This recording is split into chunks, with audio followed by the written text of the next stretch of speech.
It is the regular meeting now for Soquel Creek Water District, May 2nd.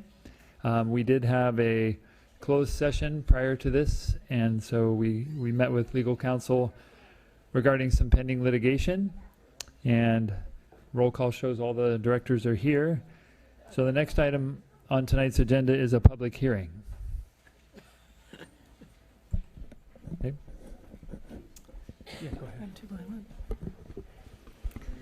Good evening. We have a variance request this evening by Ms. Silva at 439 Loma Prieta Drive in Aptos, and I don't know if Ms. Silva is in the audience tonight. Thank you. And they have requested a variance from our leak adjustment policy.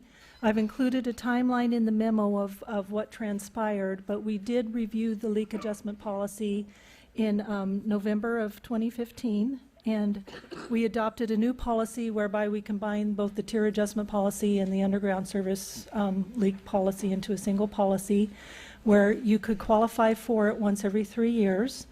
And so Ms. Silva worked with the district personnel to identify a 278 unit leak that cost her $10,600. And we were able to offer her an adjustment in the amount of $9,707, which brought her responsibility down to $899, which was about a 92% savings on her part. And Ms. Silva has requested instead that she be considered for a variance this evening. Okay, thank you. So we'll open the public hearing and receive public testimony on this item. Yeah. Sorry. First time here, not sure how it works. I don't know what you guys already have or don't have. I submitted a 3-page letter. Oh, sorry. We all received the letter good. and the memo, so Okay. we've all read that. Okay, perfect. So I brought copies of the payments of the plumbing repair that's been done so far. I guess It's all in there too. Okay, I just have 3 or 4 points that are simple, I guess. One, I'm asking for a leak forgiveness rather than a leak adjustment. 2, I'm asking for you guys to work on some sort of prevention so this doesn't happen to me or to anybody else. Or I realize we're coming out of a drought, but I think I was beyond appalled and shocked when someone said more than 200,000 gallons of water leaked underground without anyone noticing. Not me, not you, nobody noticed. So I just think this could happen next week, and now I really am responsible for a $10,000 bill. So in that process, I surveyed surrounding companies. Some were private and they didn't have a written policy or they wouldn't share it with me. Your policy is similar to the other ones that I reviewed, but the difference is that all of them had some sort of monitoring. None of them did a once a month manual read. So all of them said, although our policy is similar, they do the 50%, the adjustment as you guys do. 270,000 plus gallons would never go unnoticed. So it would never be that large of a problem. So I guess the third thing was requesting that to be readdressed. And, oh, hello. Yeah. Fourth, there's some sort of I know that you guys are the only option for us, so I'm really stuck trying to come up with a better solution. I have 3 family members that retired from you guys, and as of 2007, your policy was forgiveness. So I know it's changed multiple times. However, the way you do the manual read is still the same. So I guess that's the abbreviated version of what I'm requesting. Santa Cruz County, City of Santa Cruz does a full credit of 100%. All the other ones have an hourly monitoring, so they wouldn't be in this position. So I guess I'm asking how to protect myself. Thank you for the sort of credit, but what if this happens again? I wouldn't know. So. Thank you. Thank you. Is there anyone else that wishes to address us on this item? Okay. If I can take a moment, I would just like to clarify that I did follow up with the City of Santa Cruz and the City of Watsonville on that. And although they are both in the process of installing AMI meters, neither agency is using them for leak detection at this time. So AMI, just for the sake of the public? Automated meter infrastructure, which means that similar to a smart meter, right. Okay. Right. So they do have them partially installed, but they're not using them for leak detection purposes, which means they're not monitoring them. Okay, so is there a motion to close the public hearing? I move to close the public hearing. Second. All in favor? Aye. Aye. Opposed? Okay, that is a close to the public hearing. Yes. I'd like to mention that we actually have smart meters too, and we've been using them for several years now. So we don't do manual reads anymore. In fact, we do pretty much what the other districts are doing right now, is that we drive around with trucks, and the trucks automatically read these smart meters. We do that. We went from once every 2 months, bi-monthly, to every month now, the same as the others. So effectively, we are doing exactly the same thing everyone else is doing. We've talked about going to the AMI. That's what PG&E has done, for example, so that all the meters talk amongst themselves and they send signals, and so you can read that every hour if you want. And that's expensive. It's like $4 million for us to do that, and we have plans to do it, but that's a lot of money, and we're doing a lot of other things right now, and so we don't have the money sitting around in our pockets to do that, but we have the intention to do it. I mean, the meters we have already save us quite a bit, because when it goes and reads it, it doesn't just say, last month you had 295, now you have 297. It actually can tell us, every 15 minutes for that period, what the usage was. And when we see that, for example, at 2 a.m. and 3 a.m. and 4 a.m., there's water usage going on, we suspect there's a leak. So I think that's how they found you. Okay, well, we find a lot of leaks that way. Okay, so any other? I had a question. Yes. How much would it cost for her to replace the connection? But because if it was $10,000, that would have been a better investment in the end. I don't understand the question. Well, it's okay. We're just talking amongst ourselves. The public hearing Or portion is done. 1,000. Sorry. Sorry, you. 1,000. I mean, there's so many options, but to not have it happen again. I don't know. I was going to ask staff if there is a way for a resident to check their own meter more frequently. If since right now we've gone from bi-monthly to monthly, is there a way for us to show them how to check it themselves if they want to check it more frequently from now until when we eventually get the I do- system to be able to check that? I do mine from time to time. It's easy. Flip the thing open, look at the dial, and it's going around. We often advise our customers on how to read their own meters, yes. So perhaps that's So we that's can- another we can another offer that to idea. Ms. Silva. Yeah, we're looking into items, before we get AMI, potential devices that can be set on there too and send a signal back to your smartphone or whatnot, looking at whether they're Some- worthy and rebatable, that sort of thing. So, Okay. Well, I know I also knew someone who cleaned vacation homes, and the owner, it was during the drought in Santa Cruz, it was in Santa Cruz City, and they read, part of their duties to close down the house was to read the meter, and if the family renting the house used up too much water, they paid a surcharge in vacation rental, to the vacation rental. And so I know it can be done, and that's probably what you need to do, especially if you don't make that full repair that the plumber recommended, then you better check that Yeah. frequently to protect yourself. Okay. Other I just had a comments from the board? question. So 92% is being forgiven, and that's based on the usage, average usage for 6 months from the previous year? Correct. What happens is we go ahead and we take a look at their prior usage, the prior year, same month. And in this instance, that was 1 unit a month because the house wasn't occupied. So staff went ahead and did a 6-month comparison. It doesn't make any difference though, because anything under 3.99 units of consumption still places her in a tier 1, which was the level to which we adjusted. So whether it was 1 unit of consumption that we used as the baseline or 3.5, which I think they used, the overall adjustment would still be the same because we'd still be dropping the excess usage down to tier 1 level. Right. Correction, it was occupied at that time. Okay. Okay. Wait, no more public. Yeah. And Okay. so I understand that.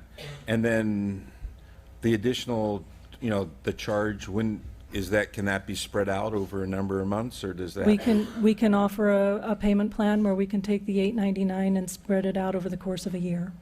Okay. Yeah, with no interest. Okay. Any other That's it. board discussion, motions? I just think they better replace the whole thing, because it's like putting your finger in a dam. Remember the story of the boy? Put the finger here and all of a sudden it came open somewhere else. That's what's going to happen probably.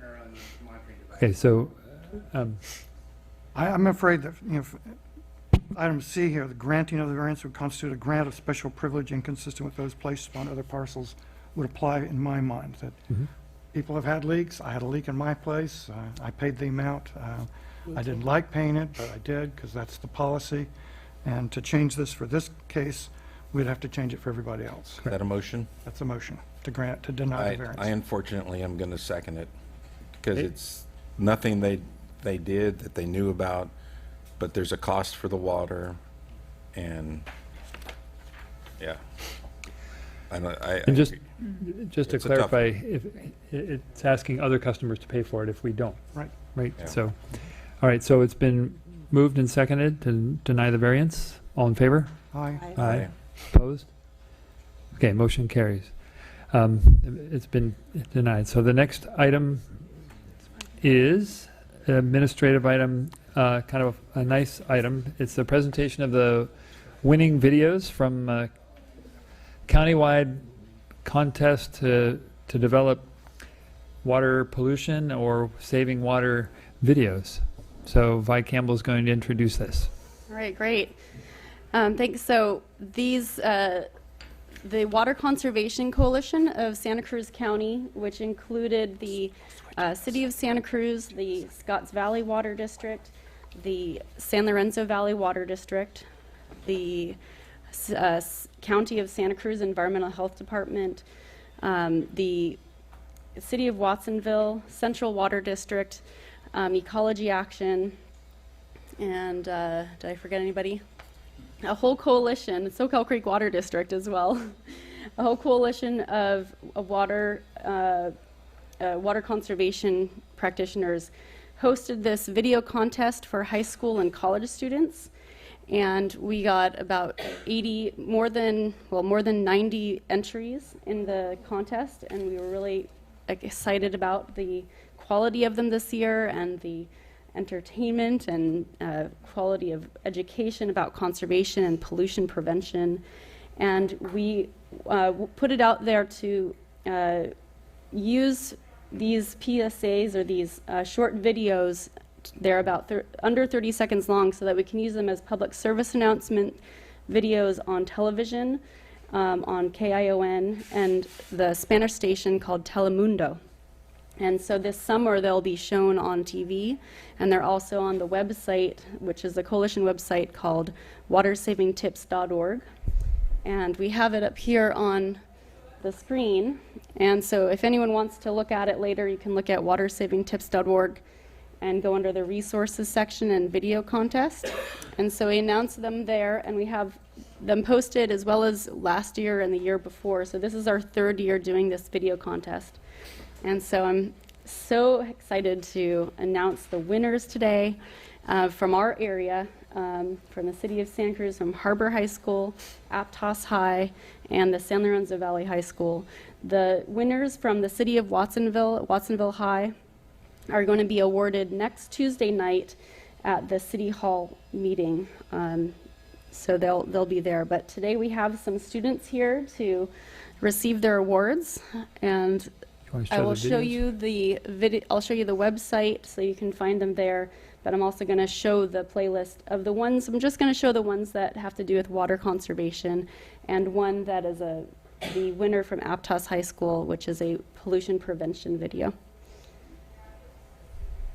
This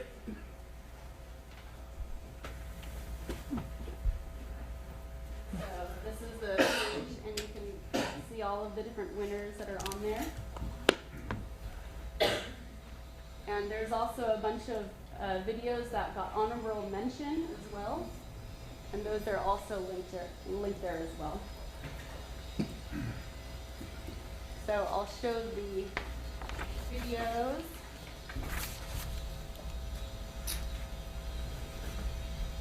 And we'll award the students who made those videos.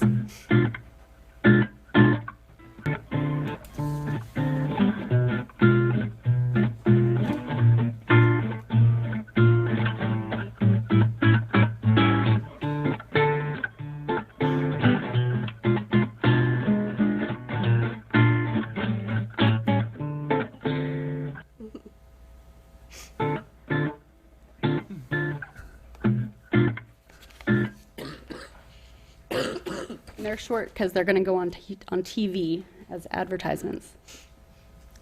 Then we're making La mayoría de la gente piensa que porque ha estado lloviendo tanto, la sequía ha terminado.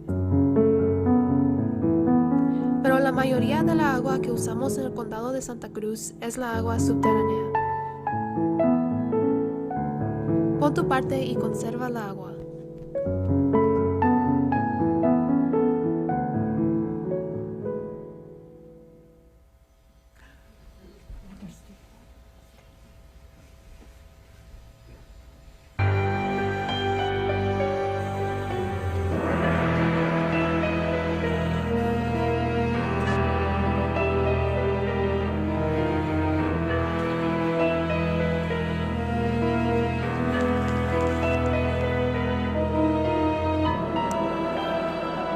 Conserva tu agua, mi amigo.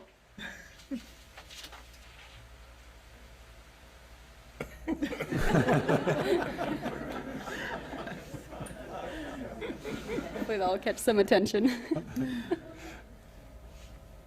Some of California's strongest storms in years drenched the state this winter. But this winter's rain won't always save us. The worst thing we can do is forget about the past droughts, because everything is wet now. We should never wait until it's too late.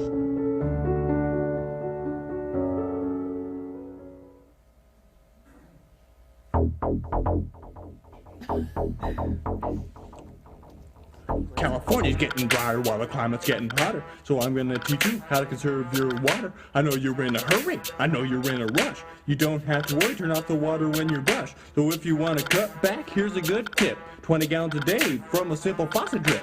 This is our only planet. There is no alternative. When it comes to water, you can say that I'm conservative.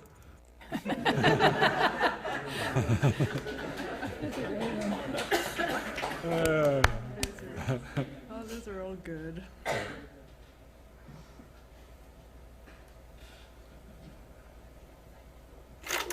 This is a message from the Water Conservation Coalition of Santa Cruz County. Did you know that the average American uses 80 to 100 gallons of water each day? One way you can avoid wasting water is to only flush the toilet when necessary. Remember, if it's yellow, let it mellow. And if it's brown, flush it down. For more tips on how to conserve water, visit our website at watersavingtips.org.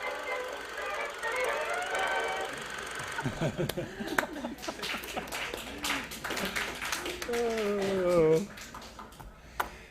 that was great. All right. So the first one you saw was from Aptos High School. We had students Colton Marquez, Casey Tyler, and Celine Rivera. And that team earned $350 for their video entitled Keep It Clean.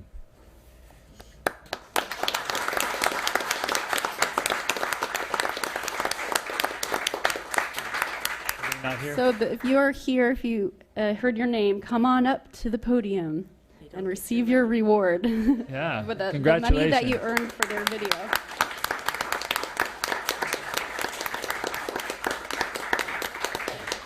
So I have certificates for each of you, and the prize money is broken up into 3 pieces. So yeah, congratulations, and we're going to take photos afterwards, so you can take some photos all together.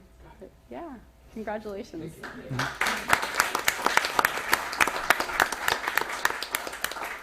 And the runner-up in the Save Water category was made by Jasmine Brack from San Lorenzo Valley High School and featured music by Kai Engel and acted by Adam Slate.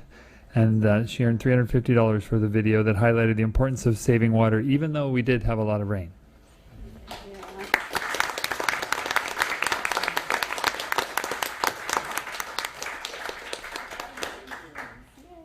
That's a point. Thank you, because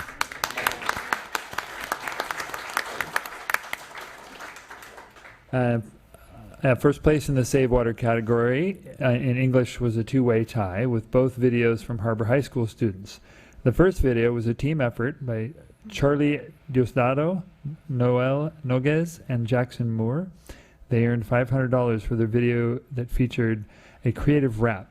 entitled Water Flows.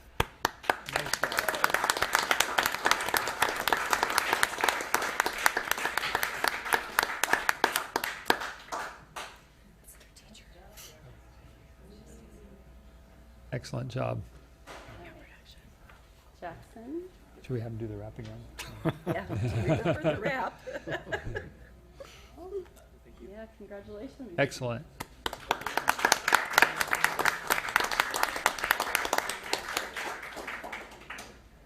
Oh, and your money. Money. And the second video in the Save Water category was made by the team of Max Holiker and Garrett Fernandez McDade. $500 for their 1940s style PSA on water conservation. Yeah.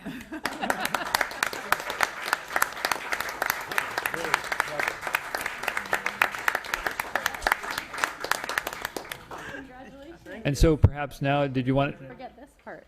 And let me give you this. These are some folders for you to put your certificates in. Yeah. Thank you so much. Yeah, congratulations. Congratulations.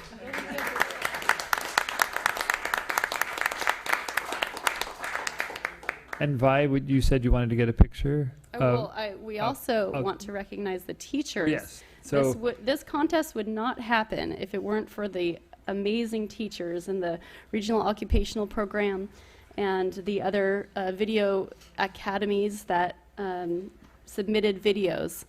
So I want to give special recognition to the teachers of the students from Aptos High and San Lorenzo Valley High and Scotts Valley High. That's Joel Domhoff. Congratulations.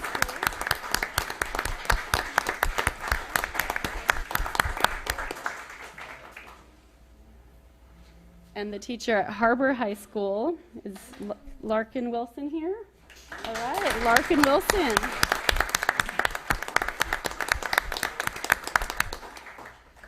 And thank you all, because this kind of effort really is what helps educate everybody. So it's really important. Some good work. Yeah. Yes. Are there any students from Watsonville High here? Okay, I gave them an option to come tonight in case they needed to. Okay. So they're going to receive their awards next Tuesday night at the Watsonville City Council meeting. Yeah. And you wanted pictures where? And we're going to go outside. Okay. Well, right can outside and can take we get photos. one with all the students in the board, and then you could go That would outside? be Is that a great okay? idea, Just yeah. one. Okay, come on up. Just don't get too close to me.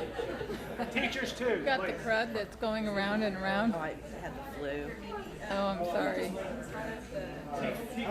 I haven't had it in so long, I didn't even know what it was.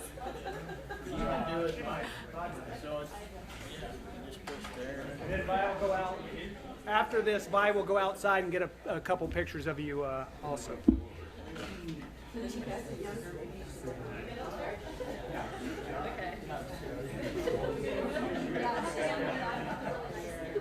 All one's in the back. You can't see the camera, I can't see you. All right, 1, 2, 3. All right, we're gonna do a couple. All right, 1, 2, 3. Cool. I think we got everybody in there. Thank you. So if you can go outside.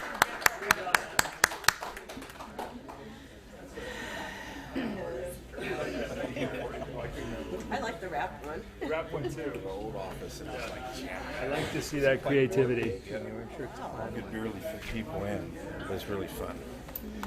I really. Thank you. You guys really earned it. So thank you very much You for your did, video. and Vi, thank you for your help. Yeah, thanks, Vi. As always, well done. Okay. You can make this. All right. All right, the future of water use is in their hands. Good hands. Good hands, yeah. That's great. So the next item is 2.5.2, and so now it's time to receive a presentation from Rosemary Menard from the City of Santa Cruz, the Water Director. So take it away. Yeah, I'm actually going to do a quick intro, and then Rosemary will take it from there and do the main show. So just to set the stage a little bit, Rosemary's here tonight to talk about river transfers, which is shown here up on the screen as these two arrows right here. And what I wanted to mention was that some people here are also here tonight for the Soquel Pure Water Project, and that's represented by this symbol. And we have a third project that we're also looking at, desalinization. But, you know, the district has a serious water shortage issue, and we're taking a comprehensive approach to try to solve it. So starting with conservation, as we saw by the videos, our customers have been doing an amazing job over the last 15 years, just incredible. And then water well management, pumping the best way possible to minimize seawater intrusion. And then again, we're looking at the 3 different supplemental supply options shown here. The next item we'll talk about Pure Water Soquel. The first meeting in June, we have a representative from the private desal company coming up to talk to us about that and update the board. But tonight, it's really about Rosemary talking about river transfers. So really appreciate you coming tonight. Thank you so much. And I remember from when I talked at the Water Commission last night that I need to put my glasses on so I can actually see some of the things. And can I just add one point, and just that our solution may involve like a couple of those options, not just one. Absolutely. Necessarily. Yeah. I'm going to be using this handout, and there are plenty of copies in the back, and I think that Karen put copies of this at the board table. No. Yes? No. No? Is that an attachment?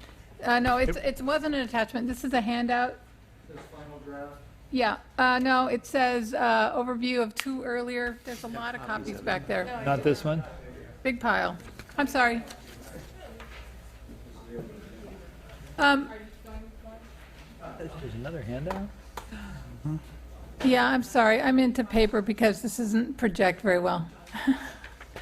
I'm actually excerpting a couple of tables from the 2 documents that were in your packet. And I'm going to talk to you about kind of the nature of the way those cost analyses were done, and then talk to you about where is the softness in those estimates and the work that we're doing at the Santa Cruz Water Department as part of our Water Supply Advisory Committee work to firm up some numbers so that we can talk more specifically down the road about what this option might cost and whether or if it might fit into your future, or how it would fit into our future. The 2 documents are a report from Kennedy Jenks Consultant on water transfers and water exchanges that was done under the auspices of the county and submitted to the Regional Water Management Foundation. The date on the document that I have anyway is May 2015. I think that's the summary of the infrastructure report, and I've excerpted from that particular document, which was, I don't know if the first, but certainly the most recent time that recently that the opportunity of looking at how water transfers might happen between the city's surface water supplies and the supplies, the groundwater water systems in both Soquel and in Scotts Valley. The assumptions underlying this analysis were that the city wasn't getting anything in particular from this, and so all of the costs are identified as what's needed to deliver to these other groundwater agencies. And I don't know that that's a particularly good assumption anymore. And that is one of the major issues that we're talking about as we look at these numbers is what are these assumptions, how are they different now, and how might they be different under as we develop even additional information. But if you look at page 3 in this document, you will see a table that lists out a number of scenarios involving both infrastructure constraints and then for how much water would be distributed. And on the next page, you can see the total volumes of water, but using current capacity at Tate and Graham Hill Water Treatment Plant. When the capacity numbers, there are 2 kinds of treatment capacity. One of them is hydraulic capacity, and the other one is actual capacity of the treatment plant to meet the to produce water that meets the water quality requirements that we have. And it's not just regulatory requirements. It could be other kinds of issues as well, right? So you see then a list of improvements that are sort of related to Tate Street diversion improvements. The reason these were put in that particular analysis was that the assumption was made that in order to fully distribute water to Scotts Valley and Soquel, we would need to have more pumping capacity from our Tate Street diversion up to the Graham Hill Water Treatment Plant. That the current pumping capacity, which to meet our water right volume is about 12.2 CFS, about 7.5 million gallons a day is what that converts to. That's kind of what we have, the pumping capacity there, plus capacity to bring the North Coast supplies. That wouldn't be enough to meet these requirements for meeting the city's needs, plus meeting the needs of Soquel and Scotts Valley. So you can see that in some of the cases here, there were additional items that were added for expanding the treatment capacity using the existing one or expanding it to 14 MGD. Then there's quite a large set of infrastructure additions that relate to the Graham Hill Water Treatment Plant. And these are not hydraulic capacity improvements. They are treatment improvements to deal with what was assumed to be more turbid water that would be coming into the system. And so those were mainly falling into the category of pretreatment to deal with the settling of the turbidity, oxidation and disinfection improvements, and then solids handling, because with treating more turbid water in that system, at least as we were thinking about it at the time, you would potentially be producing more solids that would need to be dealt with. And then the last set of issues that were put in place in this estimate were a connection to Scotts Valley and a connection to Soquel. There are details in this document that you can see about what the assumptions were about the size and what have you. And this was this analysis was done before the O'Neill intertie actually existed. So at that time we had, I think, 2 small, maybe 3 small interties that were really for emergencies. So weren't the quantity that would need to be transferring water in the, even in wintertime demand. On the next page of this document, of the handout document, you'll see the way that those costs got converted into annualized life cycle costs, which is about 4 boxes up from the bottom, taking the capital costs, the annualized water treatment costs, additional pumping costs from Tate, the additional O&M costs, et cetera, transfer pumping to the customers, whether it was Scotts Valley or Soquel, and that total amount was then put into an annualized number, which in the case of the option where there was the most water being produced, which was the one on the far right, it was about $6.7 million. The assumption about how much water would be delivered to the various parties, Scotts Valley, Soquel, in acre feet per year, you can see across there. And I want to say that the bottom line number in terms of life cycle costs per acre feet of water transferred is a simple calculation of the total number of acre feet produced into that annualized life cycle cost. And so what that means is that the total volume produced, if you change that life cycle cost changes, the annualized acre cost per acre foot changes. It's very sensitive to that number. That's the point of all of that.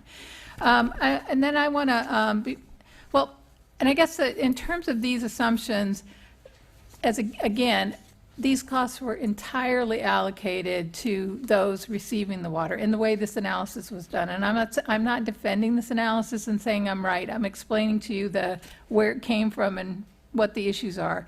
I'm pretty sure that some of the assumptions, perhaps many of the assumptions underlying this analysis, are no longer particularly accurate. We haven't redone this analysis or some version of this analysis, but it is one of the things that we will be doing over time, we're working already on getting additional information that would allow us to do that analysis. And some of that additional analysis was shown in the Water Supply Advisory Committee work, which I'm going to talk about next, and that's in a section that starts, it's Appendix 8 in the Water Supply Advisory Committee report. There are two basic things I think to understand here. I think you've heard this number in various forums, $131 million for capital costs for in lieu only. And I want to sort of tell you kind of where that number comes from. And again, talk a little bit about what some of the assumptions were associated with that. In addition to the basic infrastructure you saw in the Kennedy Jenks work, which is, shows up here in the on page 6 in this handout, this is table A8-1. You see that by the time we got to looking at this project, the city understood that it needed to have water in storage in these in a groundwater supply. And so in order to get that water out for our purposes during the time frame when we would need it in the drought events, there are a number of additional wells that were put into this that would allow us to create the extraction capacity from these groundwater resources that would serve our need. And in this particular case, there are 8 wells that are added, plus iron and manganese treatment for 8 wells and land acquisition for 4 wells in Soquel in the Purísima, Santa Cruz Mid-County Basin, and 4 wells in the Santa Margarita Basin. The level of analysis, especially as it related to details of any of, do we really need that many wells, or would more be needed, and where would they go? We weren't doing that level of analysis in the Water Supply Advisory Committee work. That was all to be done in the next phase of the work, which we're currently underway. But this is one of the reasons why the number for the in lieu options, especially for, those involving some significant volume of water transfers to Soquel and Scotts Valley, went from this 91 million or 92 million in the earlier study to this 131 million. There are some other, changes and assumptions that exist there as well, but by and large, they have to do with what Brown and Caldwell did in the study is take the Kennedy Jenks work, probably update the numbers, and then add some additional wells. In the table on page 7, you see some of the comparative options, and I'm not going into all the details. I probably can answer a question or two of you, but that you see the $131 million number that has been floating around, and again, this is a number that has a lot of assumptions underneath it that need to be verified. Undoubtedly, some of these assumptions will change.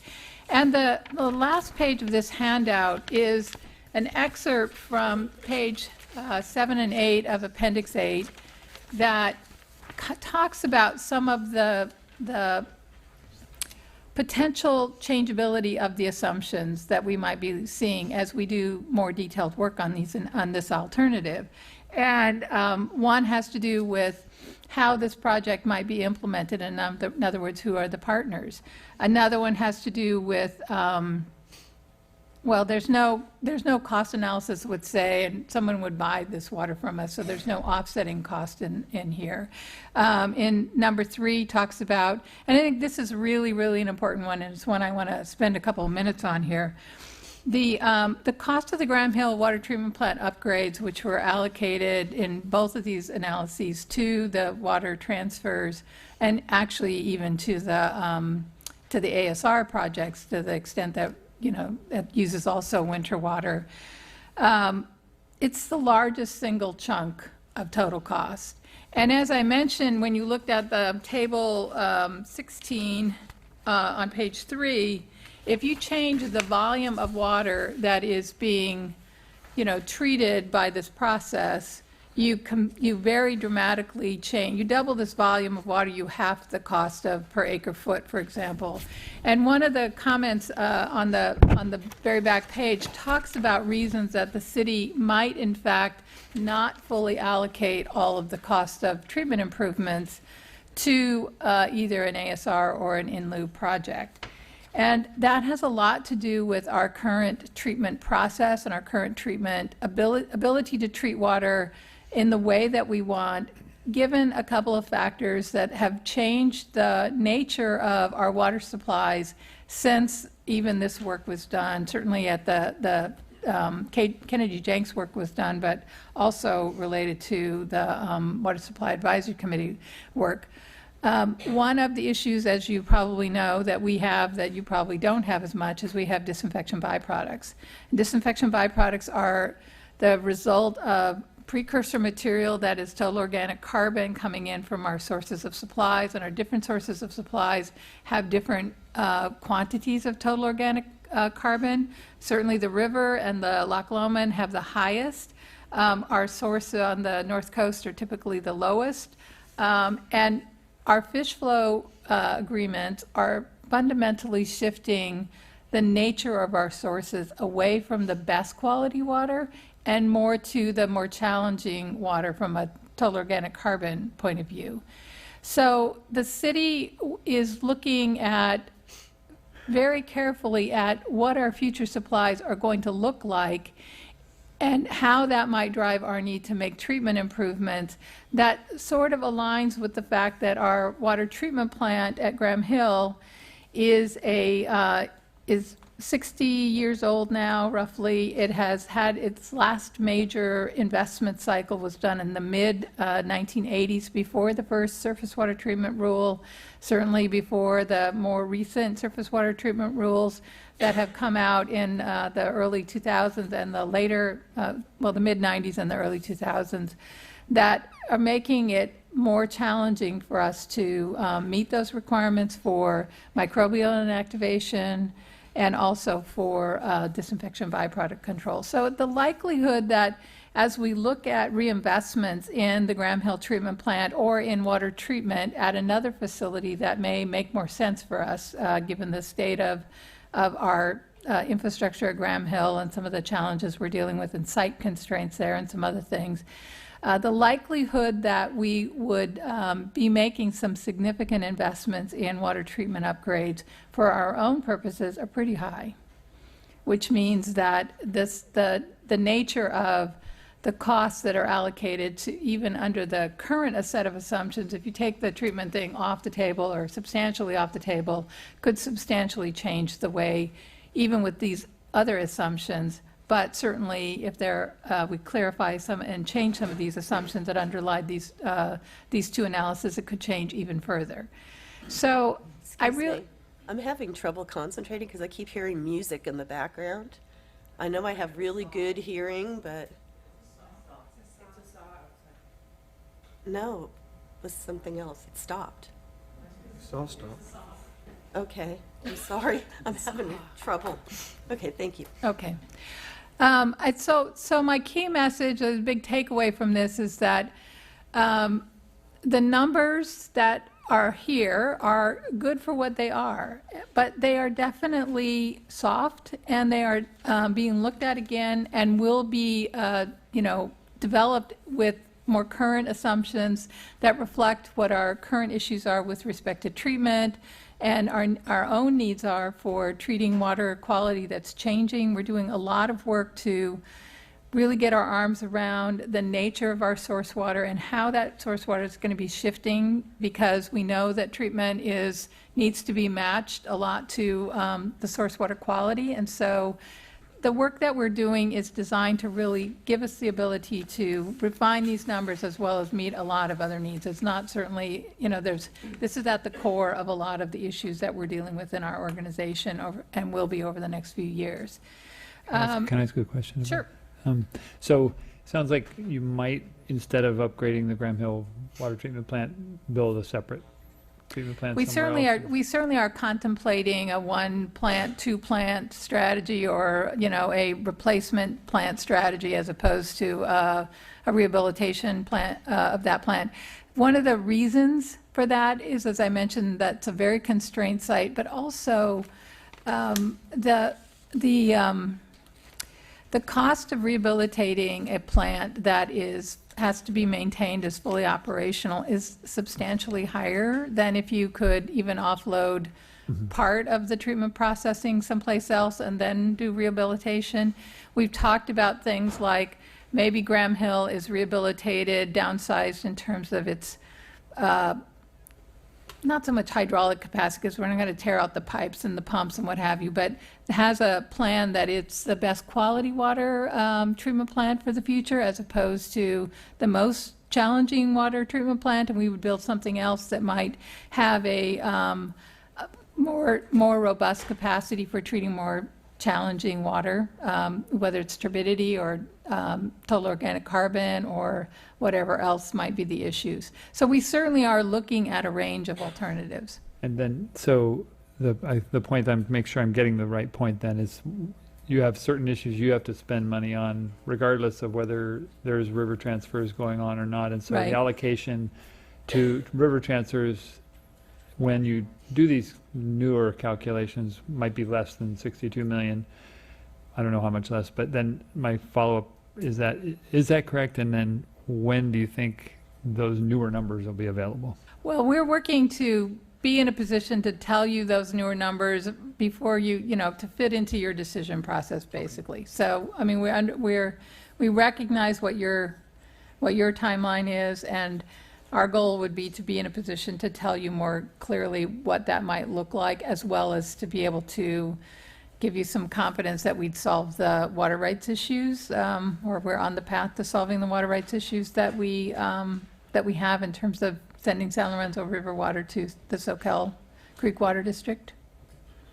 And the importance of either the upgraded Graham Hill treatment or a new treatment plant or combination, is that limits the amount of water that can be treated during the peak flows No. that can go to river transfers, or what's the importance? No, the importance is really mostly about how costs are allocated.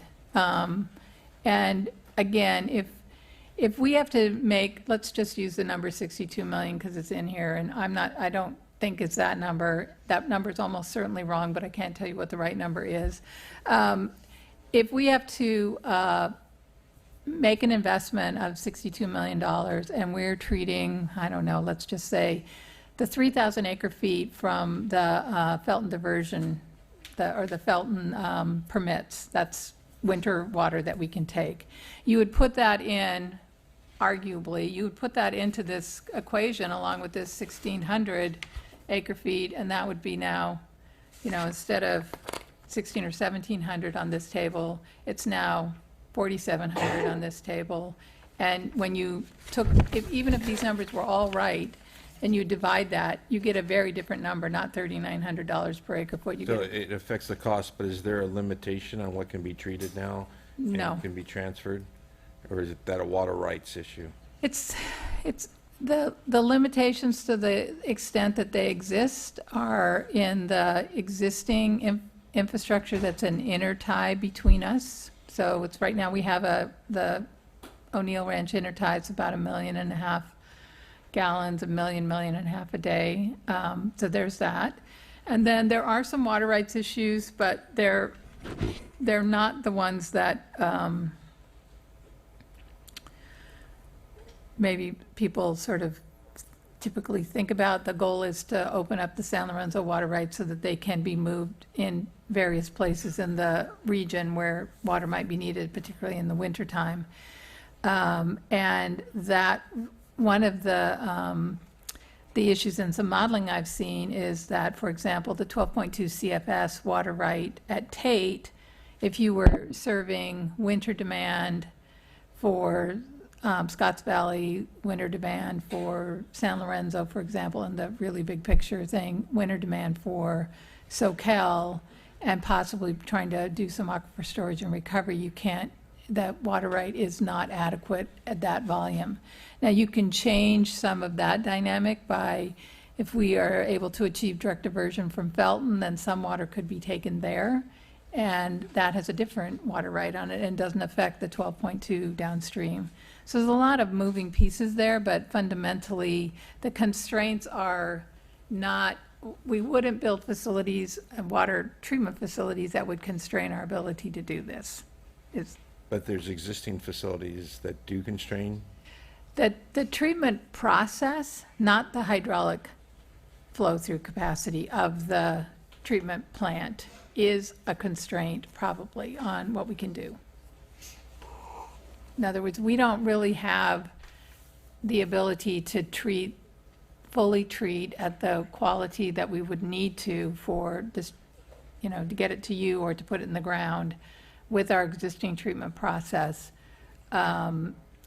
Water from the San Lorenzo that exceeds 10 or 15 NTU.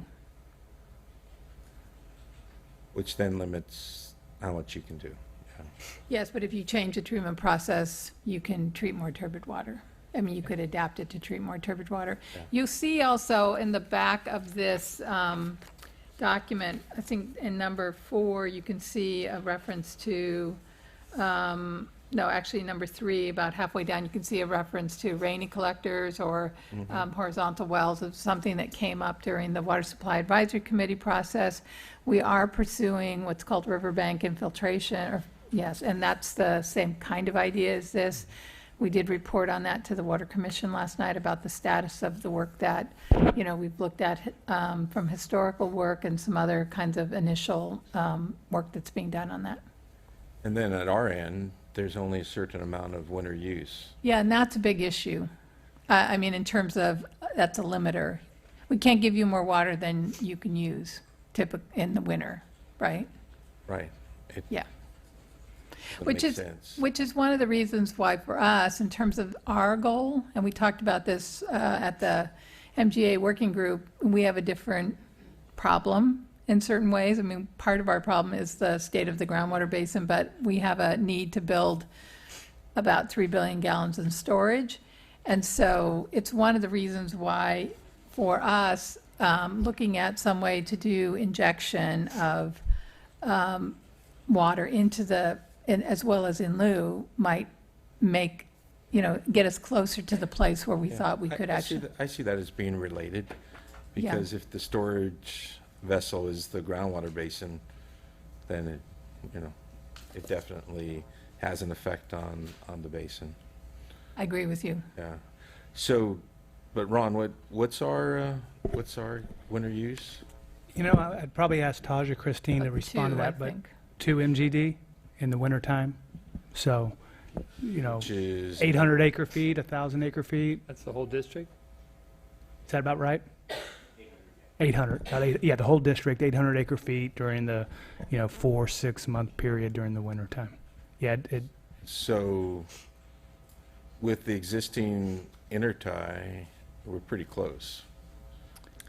Yeah. Because it's 1.5 NGD, right? Right. Yeah, 1 to 1.5. Right. Yeah.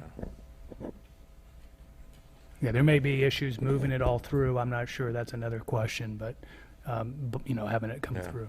Well, and I know but the other sort of moving part here is the water quality, the blending surface water, groundwater issue, and so that's obviously something that has to be sorted out and has to become something that works either or does or doesn't. We're in the process of doing that. Right. Yeah. Well, to me, Bruce, do you have something? Well, I was going to mention that another issue with these calculations you've just done is to assume that the water is going to be delivered for the full 4 or 6 month time versus, sometimes there'll be cutouts. In fact, sometimes it may start late. So, getting that kind of number repeatedly, regularly is a challenge. And early. Yes, early. Yeah, and late. I think that there is there are a lot of things that can happen if we can build, whether it's through in lieu or through a combination of in lieu and ASR. There are a lot of things that can happen over time in terms of creating more flexibility, because right now the Loch Lomond is really the storage, and if it's not full, it's not full, and if it's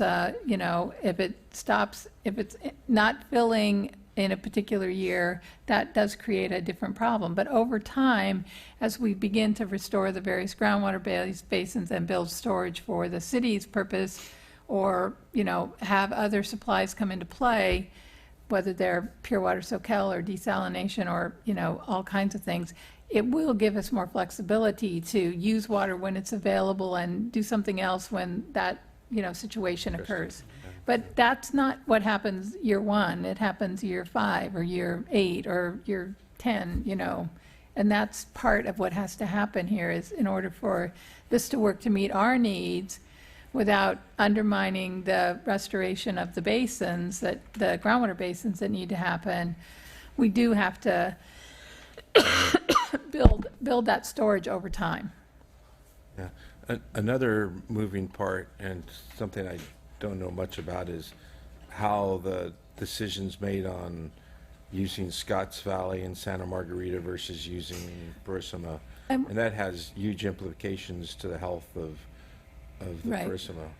Right, and we have I am going to talk about that at the next, in the next sort of little piece of this. So if Okay. we're done with that, we can move on. Sure. Anybody else have more questions on that, on what I've just talked about? So in your packet also is a draft of a memorandum of agreement between the city, and this version is between the city and Scotts Valley and San Lorenzo Valley. And we have recently, the three of us have made a decision to include the county in this because the county, on behalf of San Lorenzo Valley, and to some degree Scotts Valley, put in a grant application that they got funded for looking at conjunctive use between Scotts Valley and San Lorenzo Valley, surface water, groundwater.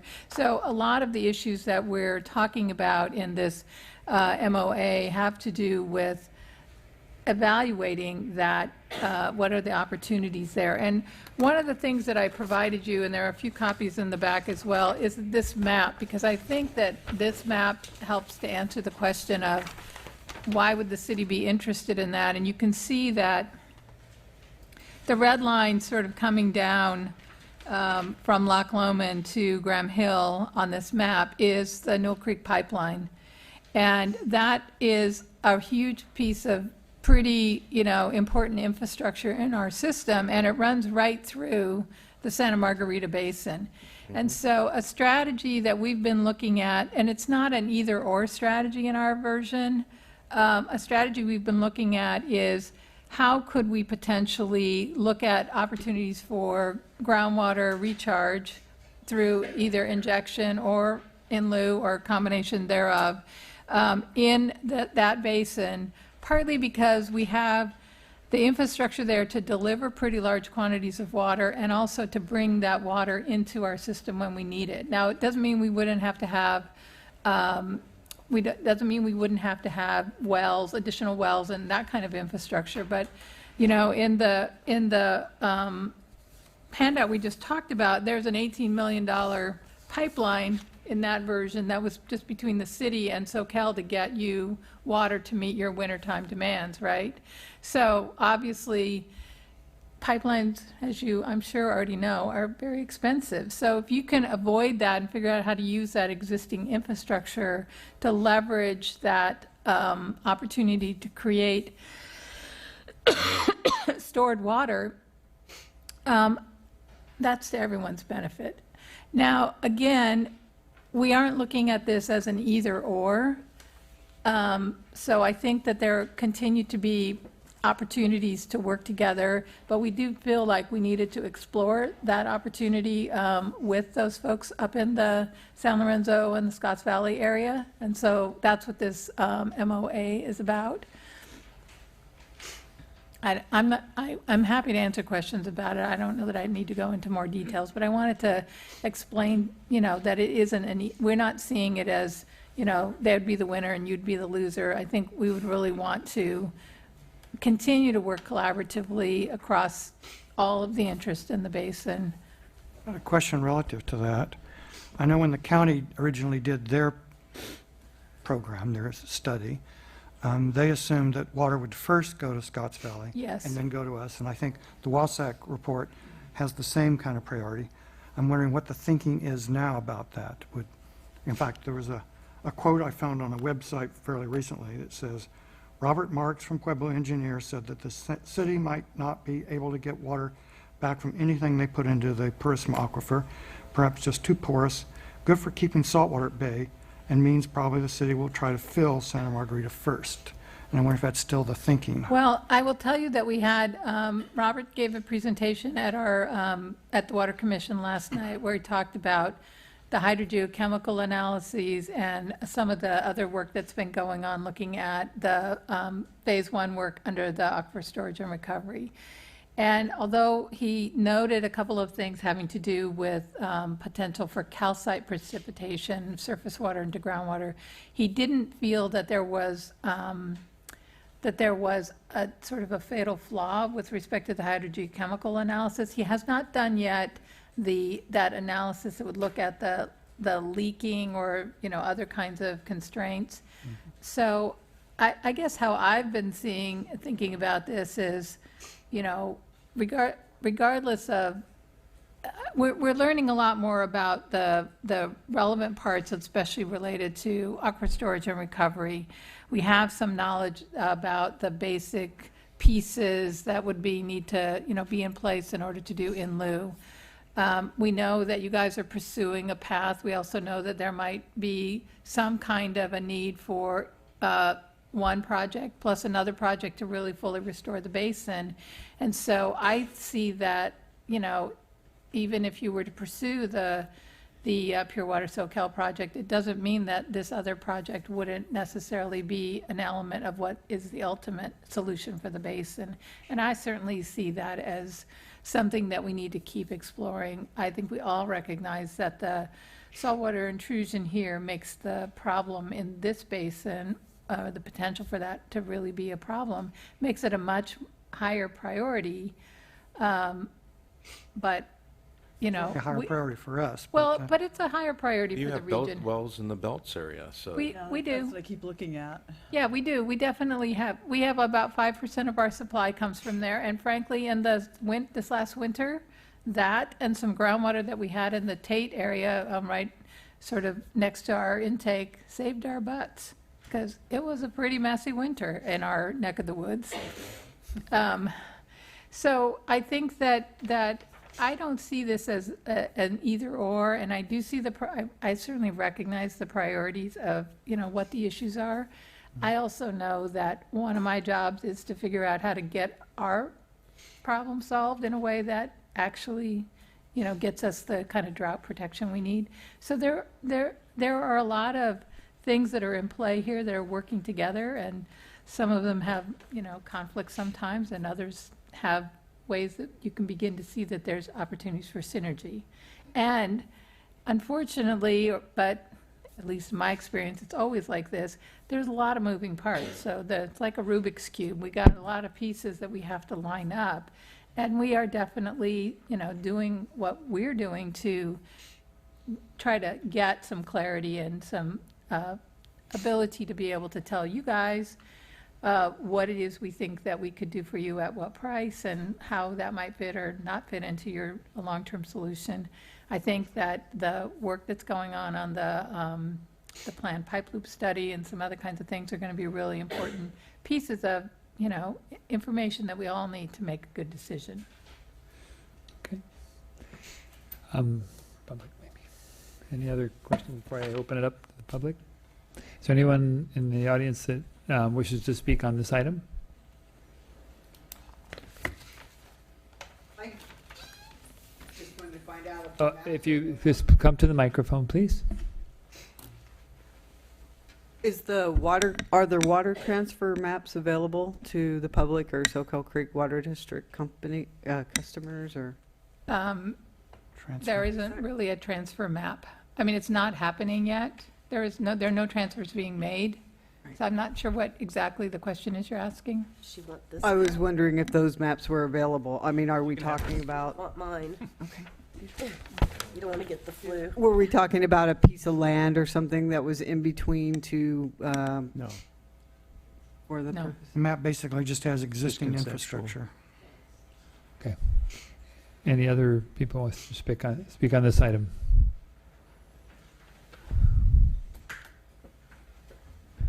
Becky Steinbrunner from Aptos. I have a question about the size of the pipe. As you said, installing the pipe is a big expense.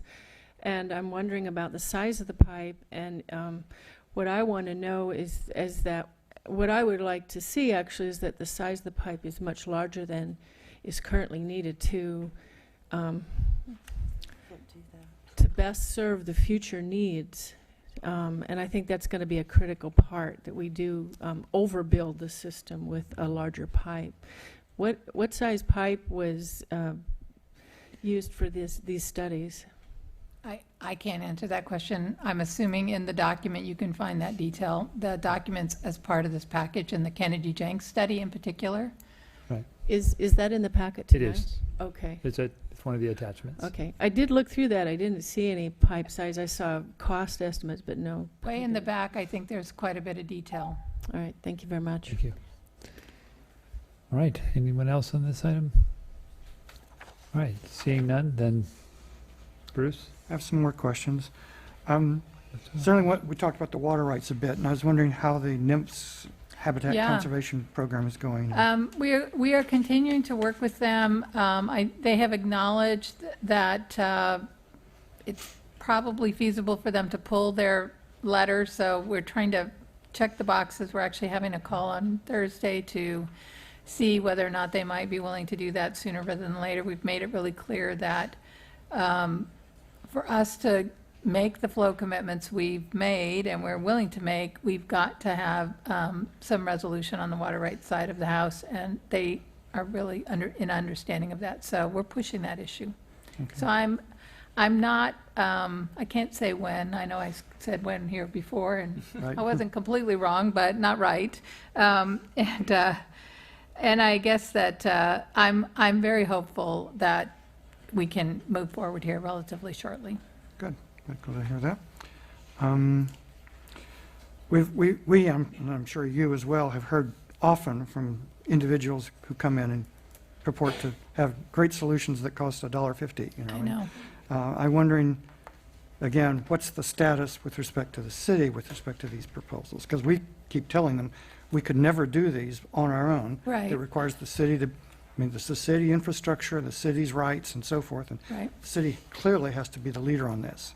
So our work from the Water Supply Advisory Committee that the council has given us in a work plan, very specific work plan that we are reporting on very regularly to the Water Commission, is actively evaluating the suite of things that would fall under winter water strategies. And that includes in lieu, it includes aquifer storage and recovery. It includes the infrastructure that has to go with that. It includes the treatment issues that are related to that, as well as the treatment issues that are unrelated to that but fit together with that. It includes the riverbank filtration issues. It includes source water assessments, looking at how our source water is going to be different in the future. And while the specifics of some of the proposals that float around are not being looked at as, a package of things, we certainly are looking and recognize the opportunity for changing the way the lock is operated over time. We certainly recognize that there are opportunities for, creating some good storage and some good results for the community. I doubt that the number that's been touted is the correct number. I guess it's safe to say you're looking at some of the components of these Yes. various proposals, but not the proposals per Yes. se. Yes. And in particular, not the amazing cost savings that they purport to Right. get. Okay, good. Good question. Do you have any notion as of today when something might be operational? That's a long ways away, but that's clearly something that's very much of concern to us, is getting a solution quickly. I think that from the point of view of the short-term agreement, if we can sort the water quality issues out, which we're anticipating what happen next winter, in the study that will happen next winter, then we could, provide water starting the following winter for sure. And I think that, at the small scale, which we were talking about around 300 acre feet, I don't think there would be any problem with that, even with the, the treatment capacity that we have. So and I mean treatment process capacity in that. Right.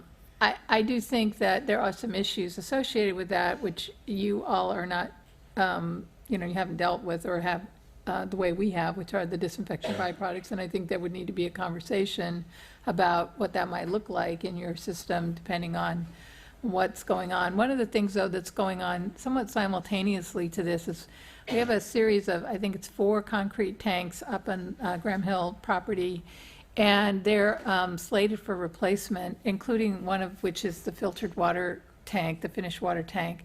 And we are looking as part of that project to doing a couple of things. One is redesigning that filtered water tank to allow us to create our chlorine contact time, our disinfectant contact time in that tank.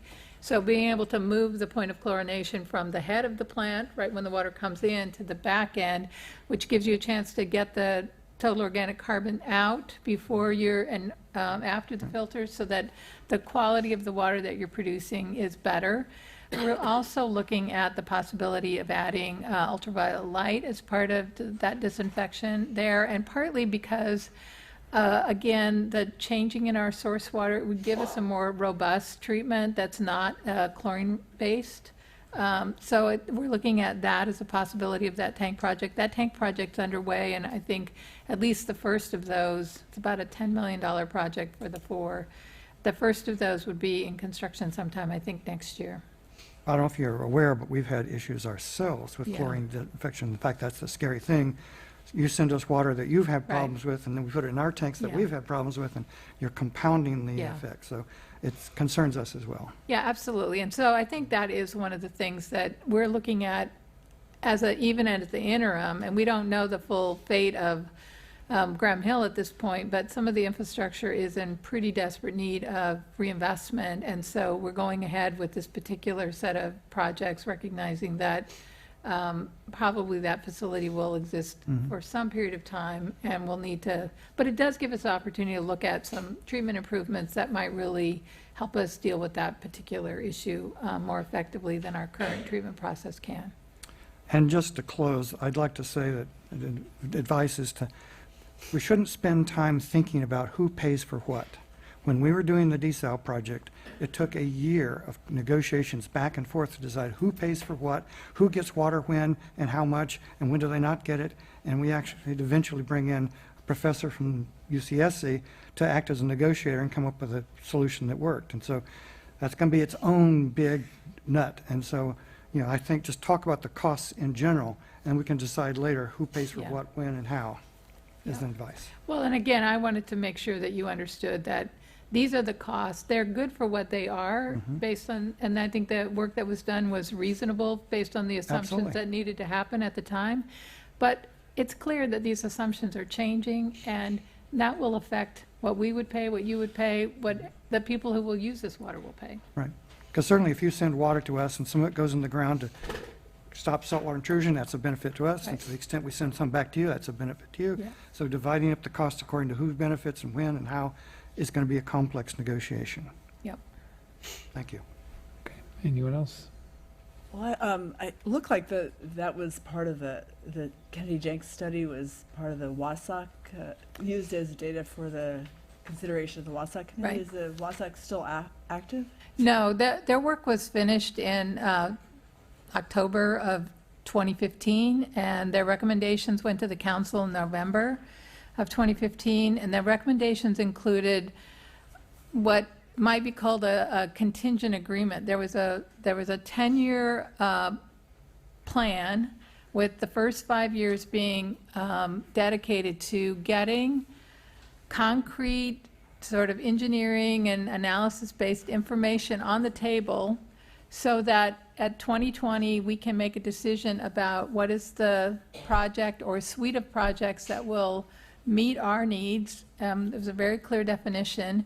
There are some clear criteria for how that decision needs to be made. There's one of the strategies associated with the recommendations that were made is the idea that we didn't have the time to do sequential decision-making. Try this, if it doesn't work, then try that. So several things are being forwarded to a point of a level of data, information that will allow for there to be a really solid decision. And then the last 5 years of the plan is to do the implementation. The financial plan that we put together last year, that's a 10-year financial plan, includes the resources both for a major investment in the first 5 years in rehabilitation and replacement of aging infrastructure, including things like the tank and some money for some of these water treatment plant issues, and then also a chunk of money in the second 5 years that would be for the water supply project. And so we have, you know, an understanding of how we're going to finance that, and we have the first 5 years of rates in place that allows us to move down that path.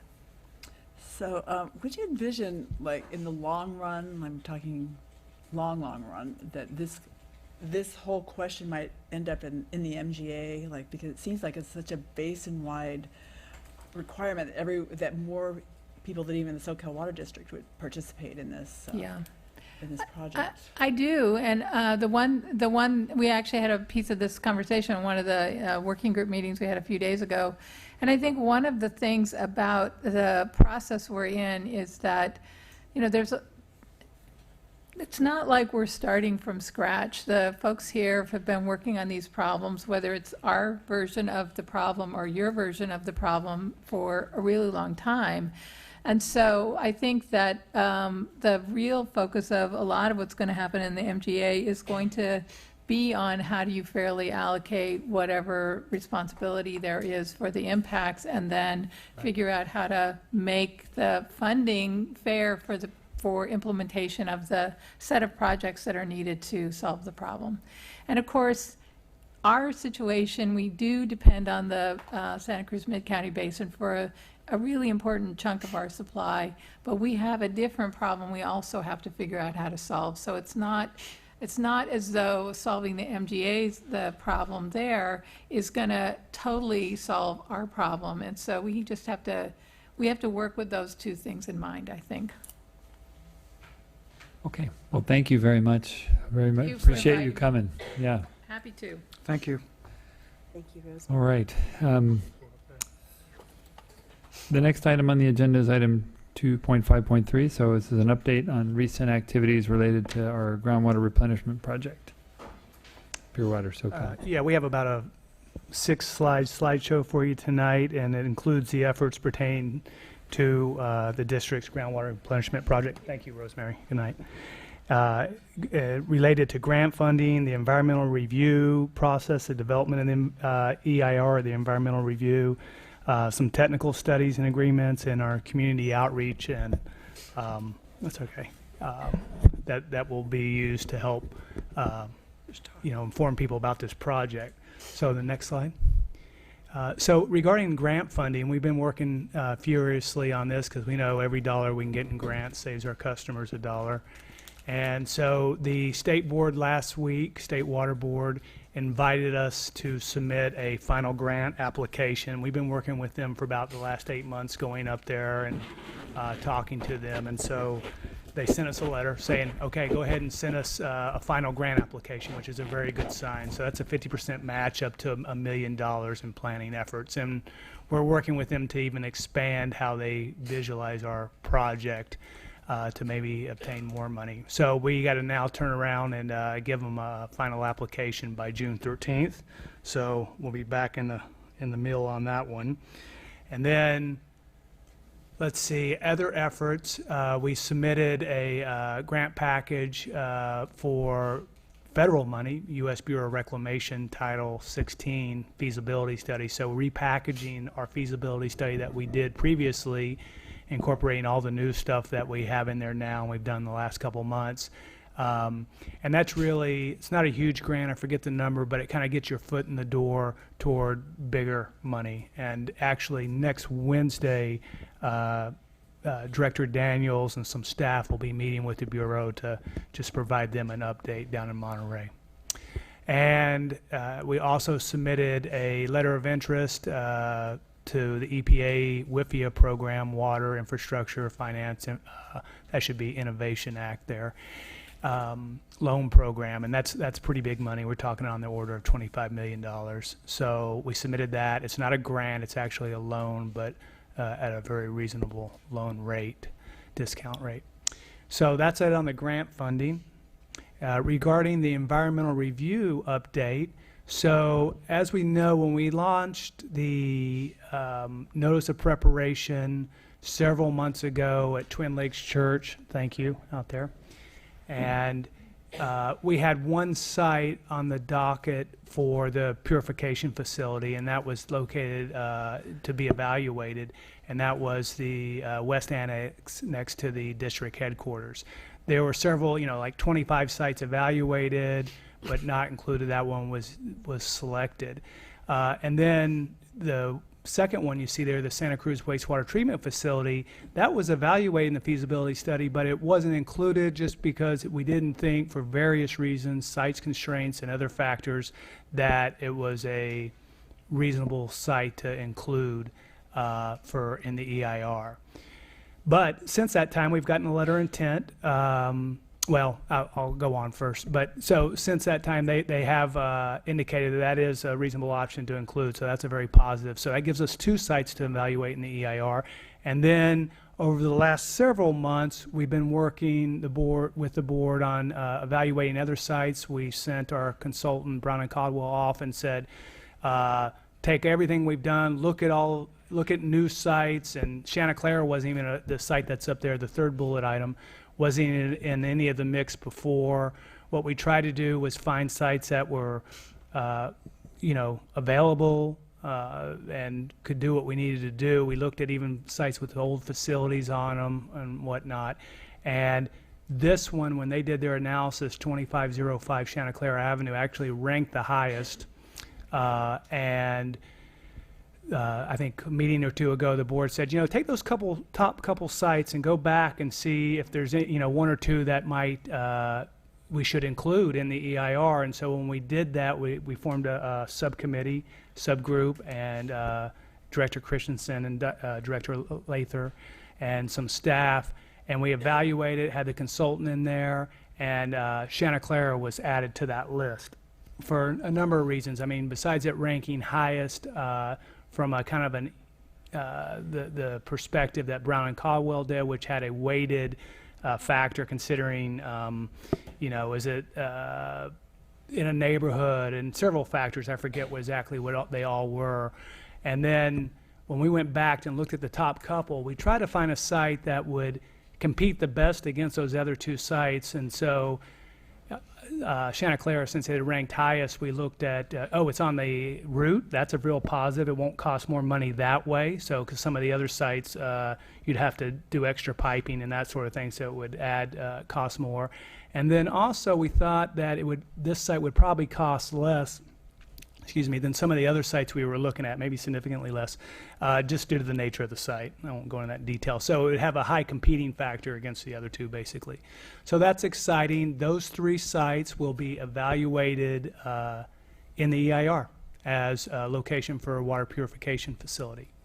So where that leads us is we're going to revise the notice of preparation, initial study, and then and in that, we'll do several things. We'll add the 2 other sites that you see listed above besides the West Annex. We'll also remove, as we had in the original notice of preparation, we'll remove from consideration, as the board has voted, treating untreated wastewater.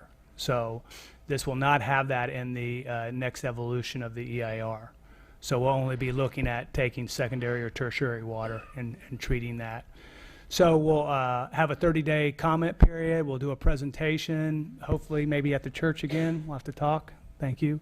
And then and during that time also ESA will be developing a scope and budget.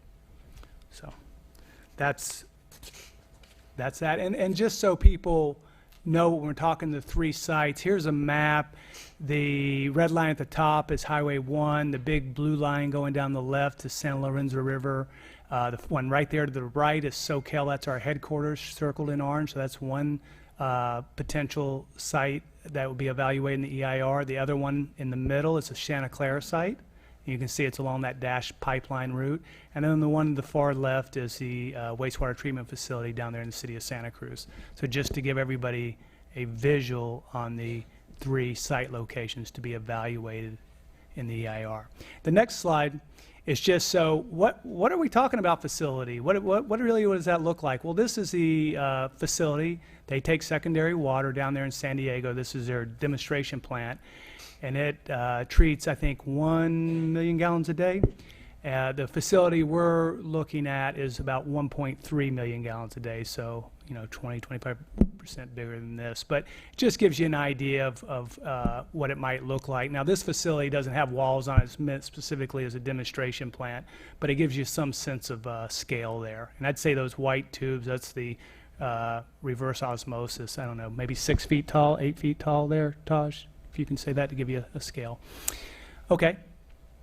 And so, update on the technical studies. We've been working with our groundwater modeling team, and they'll be conducting a couple different scenarios, ranging from what if we don't do anything to taking the water and doing it one way or another, recharging, and also all the scenarios will have a climate change element to them.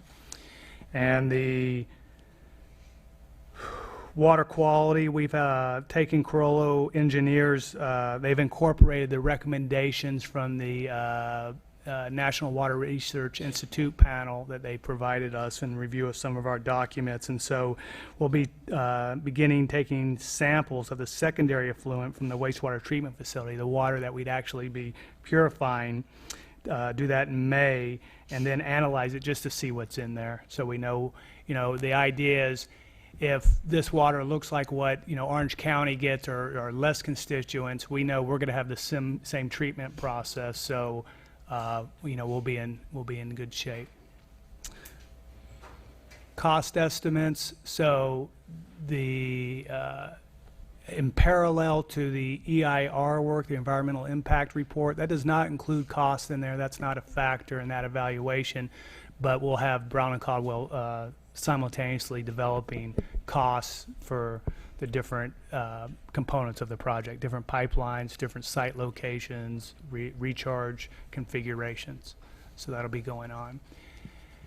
And in the meantime, we're finalizing the feasibility study that we got a grant from the state, and I think that has to be done by December, and then developing the federally compliant one. So once they have that feasibility study, opens the door toward more grant funding. It's required for grant funding. So, and the last slide I believe I have is on a community outreach update and the environmental review and scoping period. Let me look at my notes here. So that'll be coming up. We're waiting for some information exactly when that'll be, the revised notice of preparation initial study to be released. Let's see. That'll be coming out soon, and we'll make sure everybody gets notified about that.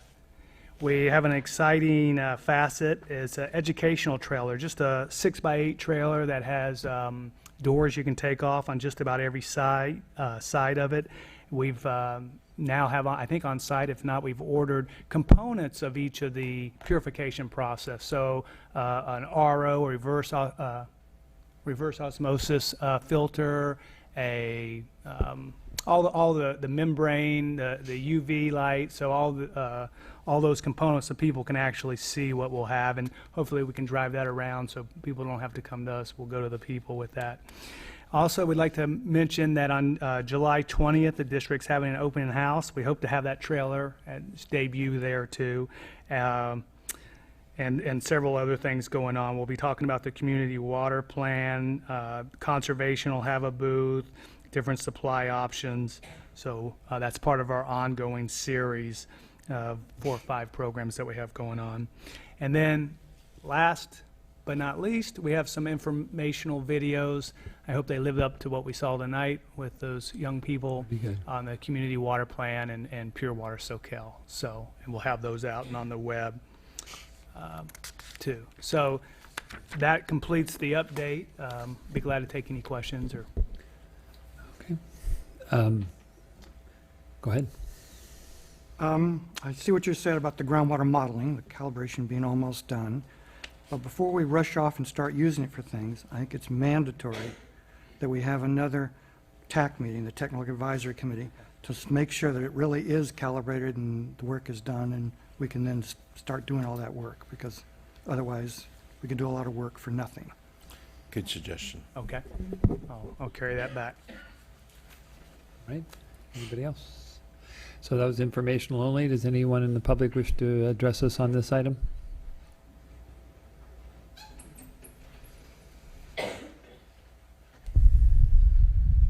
Hi, I'm Dee Nuns. I'm a Soquel Creek Water District customer, and I live very close to the West Annex site.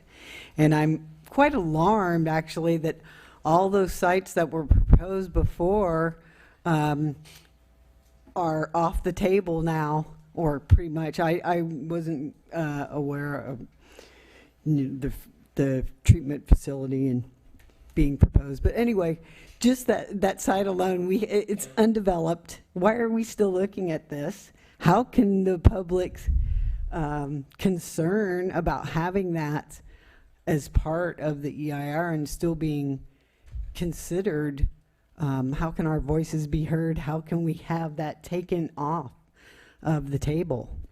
It's an undeveloped site.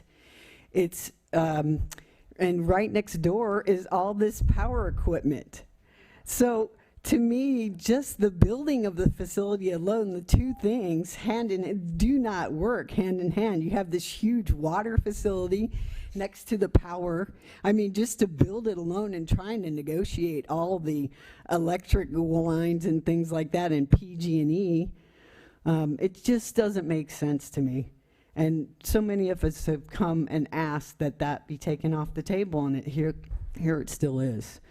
To me, to have a developed site, we want redevelopment, not development. And it makes sense to just expand a facility that we already have and, do reverse osmosis if that's what if that's what pure water. Now, I didn't think pure water Soquel was to that point, but and that's what we're looking at, to bring it to that point to, so anyway, how can we get that taken off the table? Thank you. I will just mention that, the whole environmental impact process is exactly designed for public input and look at all the pros and cons of all of the options. So.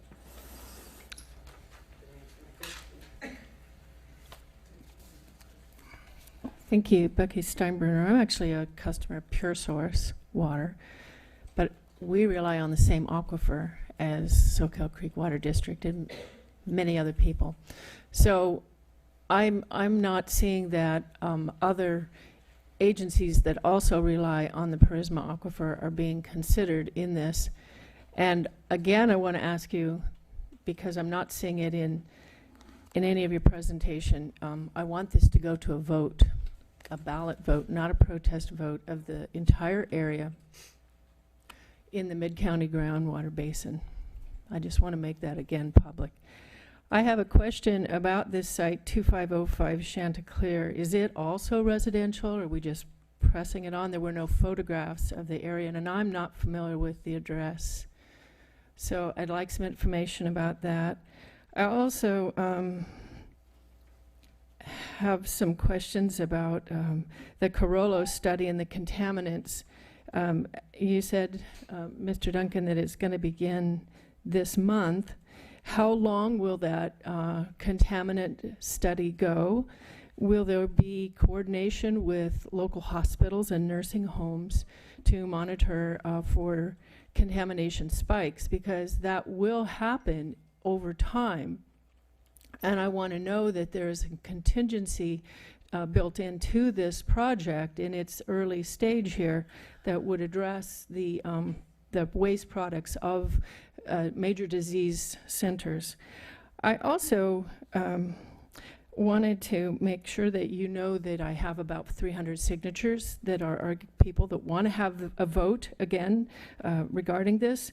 And the 2016 County Water Resources report lists that you're going to begin building this in 2018. So I'm I'm Thank you. really worried that you're just going to move ahead Thank you. and not have it a public process at all. I will just make it very clear that can we stop the timer? That this whole process is a public process. It's the California Environmental Quality Act, and nothing is going to happen until that's completed. No decision is made. Okay, thank you. And I see you've reduced public comment time from 3 minutes to 2 minutes. Is there a reason for that? Sometimes when we have a lot of comment, I see. then we want to make sure everybody has a chance, and we're not here till 10 o'clock at night. Thank you.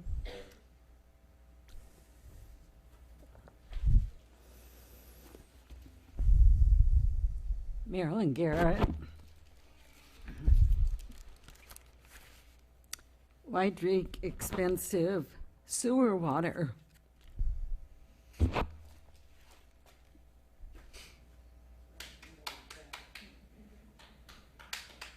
Want to share a book.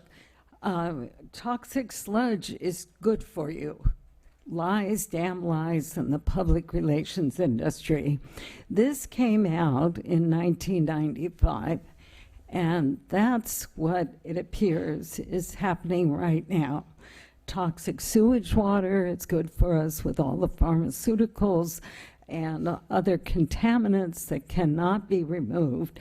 This is a system that is not healthy. It's endangering everyone. There's some wonderful quotes in this book.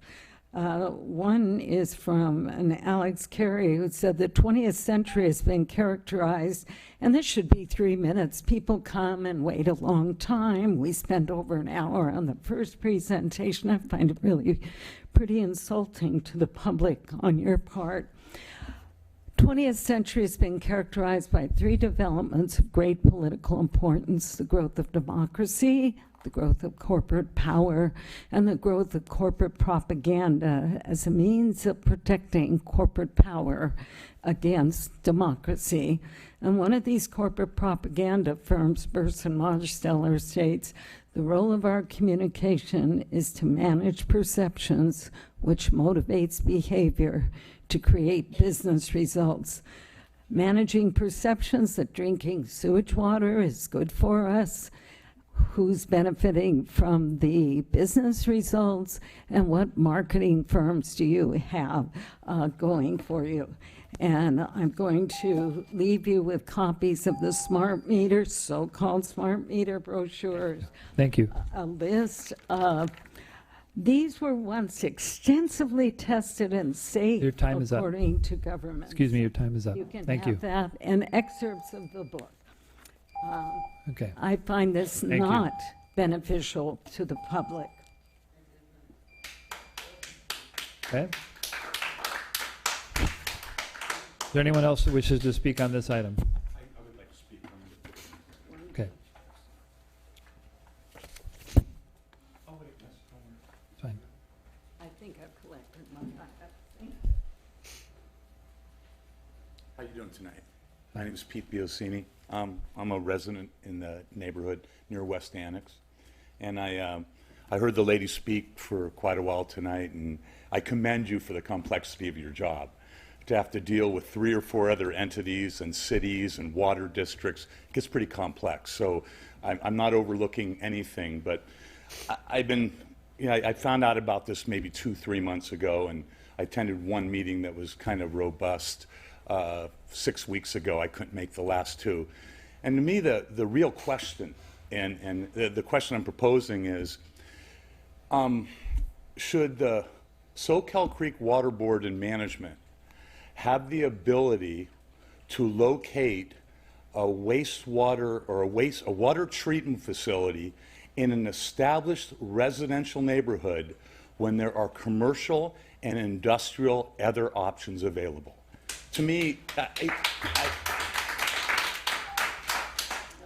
I struggle with that, and I made a couple of notes I'm going to read, but one of them was, I know the mantle of leadership is immense, but the primary job of a leadership team is to not make life fair, but to prevent unfair.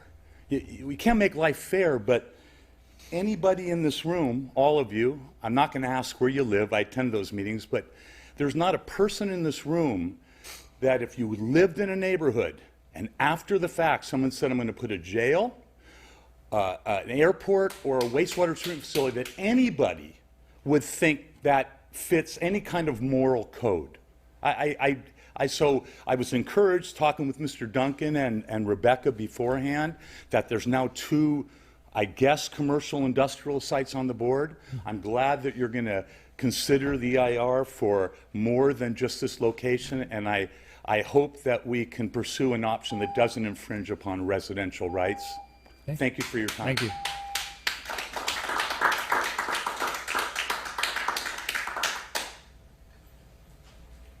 My name's Jane Paradise. I'm a resident on Rosedale Avenue and lived there for 30 years. So this is my neighborhood. And on April 4th, Director Jaffe recommended a subcommittee. You voted on a subcommittee to be formed to review and meet with the staff. You did not authorize them to make any decisions. That is the sole responsibility and obligation of this board, each and every one of you. There should have been a report to be given to you, all of you, so you could discuss it in open public. Because what that means is that these alternative sites have not been discussed in public. You've not fully discussed the pros and cons. The rating of the Brown and Caldwell, all of those rating numbers were very close fractionally, and so they should be equally weighted, and you should be having a vote. The fact that you're not voting on this and you're not discussing it in public, you are a public agency. This is not a private agency. The other aspect is that you should be putting Rodeo Gulch on there, because in fact the West Annex site has fatal flaw. You will have litigation, and what litigation means is that it'll be an expense to the taxpayers, and you'll also be a time factor involved in the extended period of time that these litigations get played out, and that's on the responsibility of the board. So what that means is that you really only have 2 sites, Santa Cruz City and the Chanticleer, and you need to put Rodeo Gulch on there. That's an appropriate industrial commercial location, and in fact it has 3 sites on there, the vacant lot and the other additional 2, and I'm sorry, but you have not done due diligence in pursuing those, and you are rationalizing that you don't have to put them on because Silicon Valley, they want to be the new Silicon Valley. That is no excuse. You need to put that on the EIR because the West Annex site is not an appropriate viable site. It needs to be taken off. Thank And you. I want to vote for all of you to go on record as to why you're voting for each and not putting other sites on. That's your responsibility, and it's inappropriate, and I'm protesting because that should not be going forward based on their, I'm going to take my 3 minutes, and because they should be not have taken the power, and I want it on notice in the public to see that you folks accepted that. You abdicated your responsibilities for doing that. Thank you.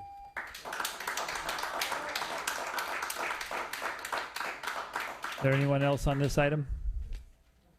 All right, seeing none. Any other board comment?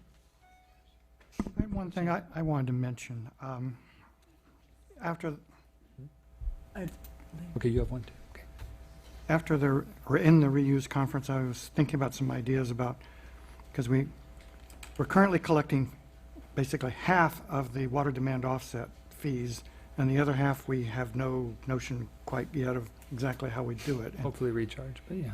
well, the source of that recharge is an issue, I think, and I'm thinking about an idea of using some Soquel Creek water, summer water that happens, because it could do double duty, because that water is also quite polluted. I mean, the beach down in Capitola is often closed or noticed because it's pollution, and so if we could take some of that water and clean it up and then use that for recharge, I think it could be a good thing. So next meeting, I'll bring back a more formal proposal for how that might work.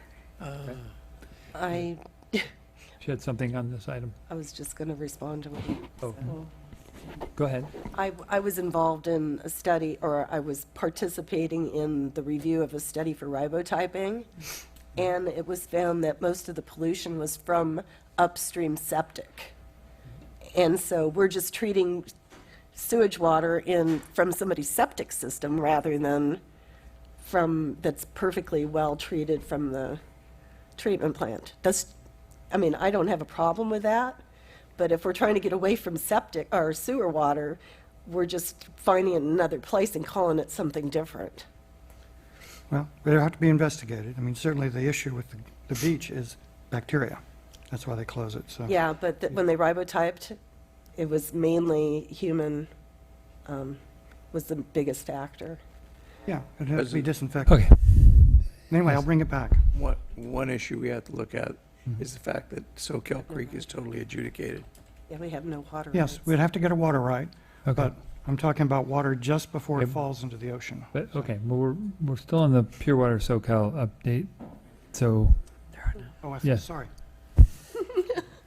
I thought we were in, no, we're still on, did you Well, I have wanted to another comment question? on the committee where we did the site choice. I think there was a little bit of discussion about that.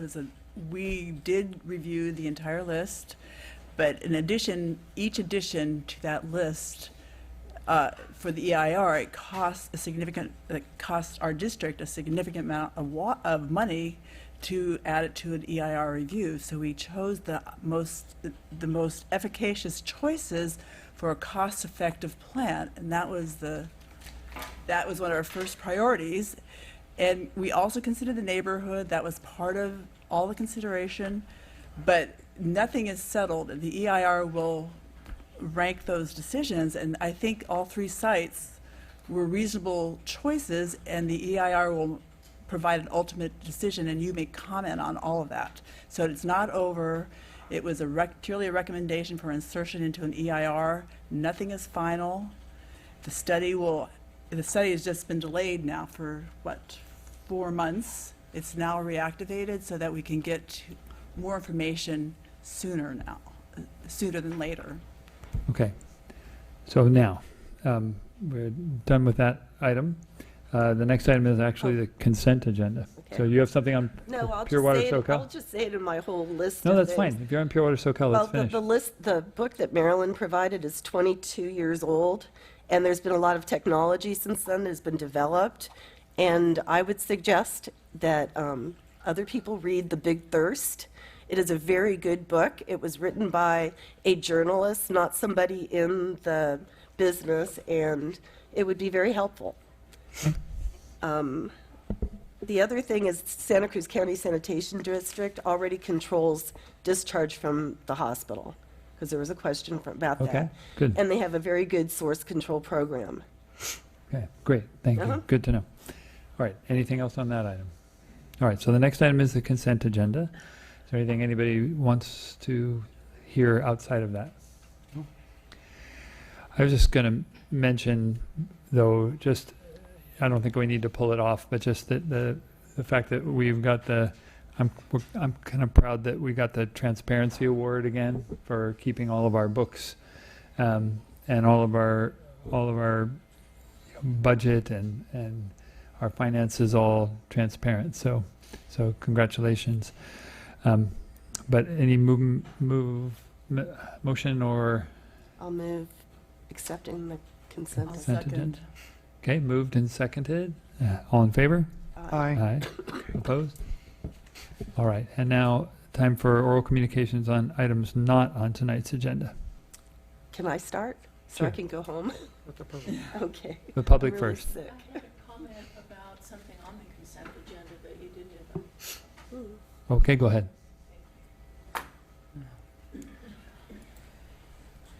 Thank you, Becky Steinbruner. I have comments about item 3.5, approved scope of work for Corona Environmental Consulting to conduct reduction coagulation filtration pilot testing for hexavalent chromium removal. I have some concerns about that treatment method. I did bring it to your board in a letter and was told I would receive response from staff. I have not to date. And I again send a letter to Mr. Taj Dufour with some questions, and again, I've not heard anything back. So I have some questions about this process because it does produce very toxic organotin byproducts, or can, and so I would like to know this study. How public is it? What are the reasons for deciding against the IONX equipment following the pilot study? Can the public access a technical report and data and results from the IONX pilot study? Is ion exchange still under consideration as a treatment alternative for hexavalent chromium pending the results of the next pilot study or studies? How can the public access Corona's technical report on their Watsonville pilot study? For the proposed reduction coagulation filtration treatment using stannous chloride, is the expected concentration of dissolved tin in the water after chromium-6 treatment? And what about in the backwash? And what about in the tap water that could be received by Soquel Creek Water District customers? Is any tin expected to precipitate out in the distribution system? Will this question be studied as part of the pilot program, or when? Will there be a plan for ongoing monitoring of total dissolved tin and organotins, which is a very toxic liver carcinogen in the distributed water system? I will again send these questions to Mr. Dufour unless you want to direct someone else that will respond to me. That's appropriate, but the studies will all be available to the public. And how does one access? As have the others. How, all public documents. How can we access that? I didn't see it on your website. I'm not sure where we put them on. We put the reports on our website. Yeah, they are on the website. And what's the link? Because it's not clear. You know, for those who. Okay, well, maybe you can ask staff for that later. Okay, it's available. This is just scope of work, so we don't have the results of this yet. All right. Okay. Thank you. This is on an item not on tonight's agenda? Yes. Okay. Wireless technology is microwave radiation. A year ago this month, the National Toxicology Program, $23 million peer-reviewed study found rats exposed to cell phone radiation develop cancer. 1 in 12, schwannoma or glioma, brain tumors, heart tumors, or precancer lesions. These are similar to the frequencies in wireless technology. The unexposed rats were fine, didn't have any signs of cancer. As you proliferate wireless technology in these so-called smart meters, you are further endangering the public, altering the water, causing corrosion in the pipes. And I have given you all the smart meter brochures from Stop Smart Meters that says that injuries and explosions from explosions of these meters have caused serious injuries and even death, including here in Capitola Shores. In May, I think it was, of 2015, the meters exploded off the wall. I understand that the frequencies of these 190,000 approximate millisecond bursts of radiation a day are not compatible with the frequencies in the homes, and more fires are likely to happen. This technology should be removed. Thank you. Because it's popular does not equate with being safe and healthy. Thank you. Anyone have another comment on an item not on tonight's agenda? Yes, I do. This is for open public comment. My name is Becky Steinbruner. I've been attending recently the Pajaro Valley Water Management Agency meetings, and I would like to ask one thing that they do on their agenda is they have next to the item of the agenda, they have the page in the packet where one can find that. And it's really helpful to negotiate through big packets like this. When you want to look up something right there, you're not thumbing through it. So I'd like to suggest that as an improvement to make your packets more findable for what you're looking, and thank you for considering it.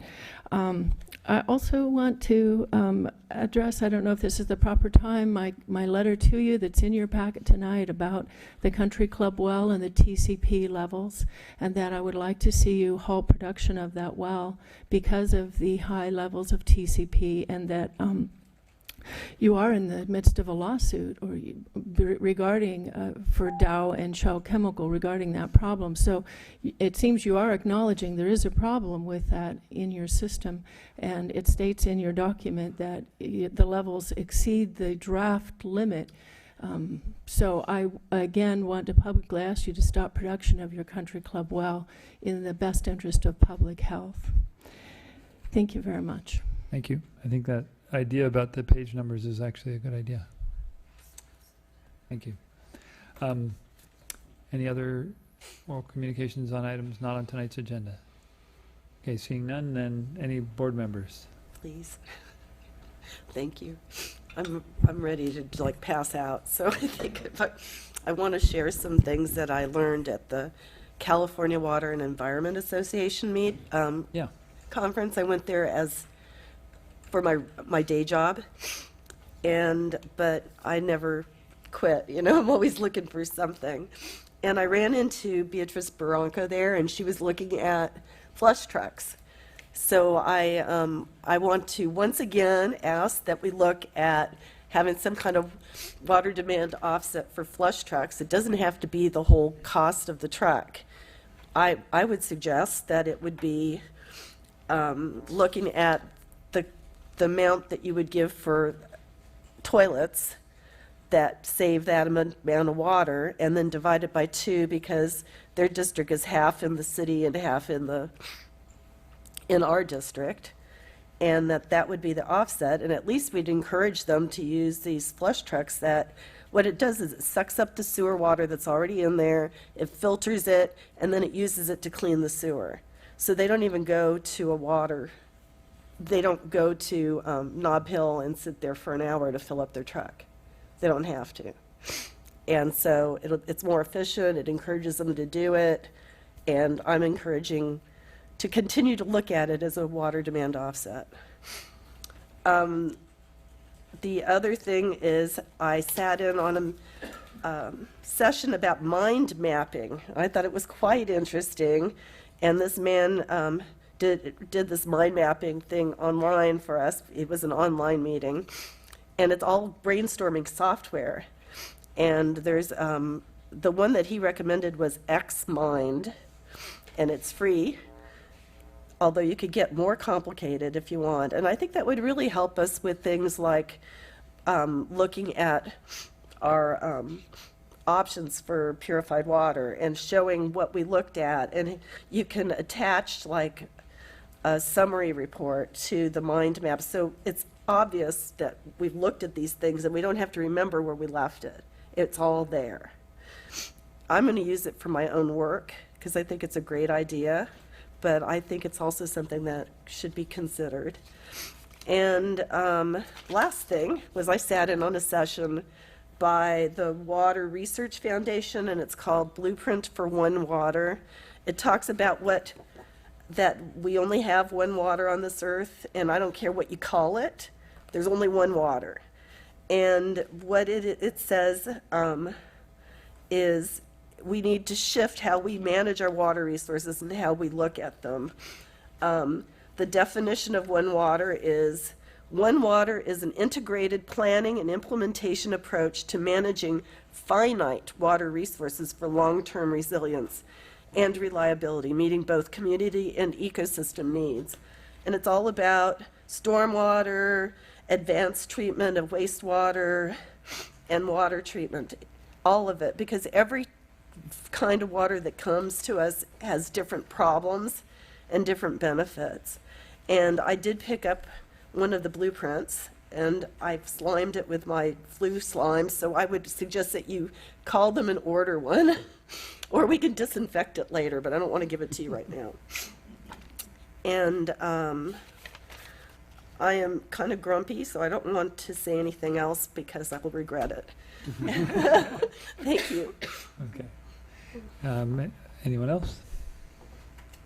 Well, actually, I went to some meetings too. I went to a Australian United States Stanford University symposium. It was a report of Australia's efforts to resolve their 12-year drought, which involved a lot of the things we have been discussing tonight, which water for purification through recycled water, desal, and the thing that was a breakthrough for them was an they separated water rights from property rights and turned water into a giant water exchange, like the stock exchange, but it was a water exchange that spanned the entire continent, and it's still acting now, even though the drought ended with a catastrophic rainfall and ended the careers of many water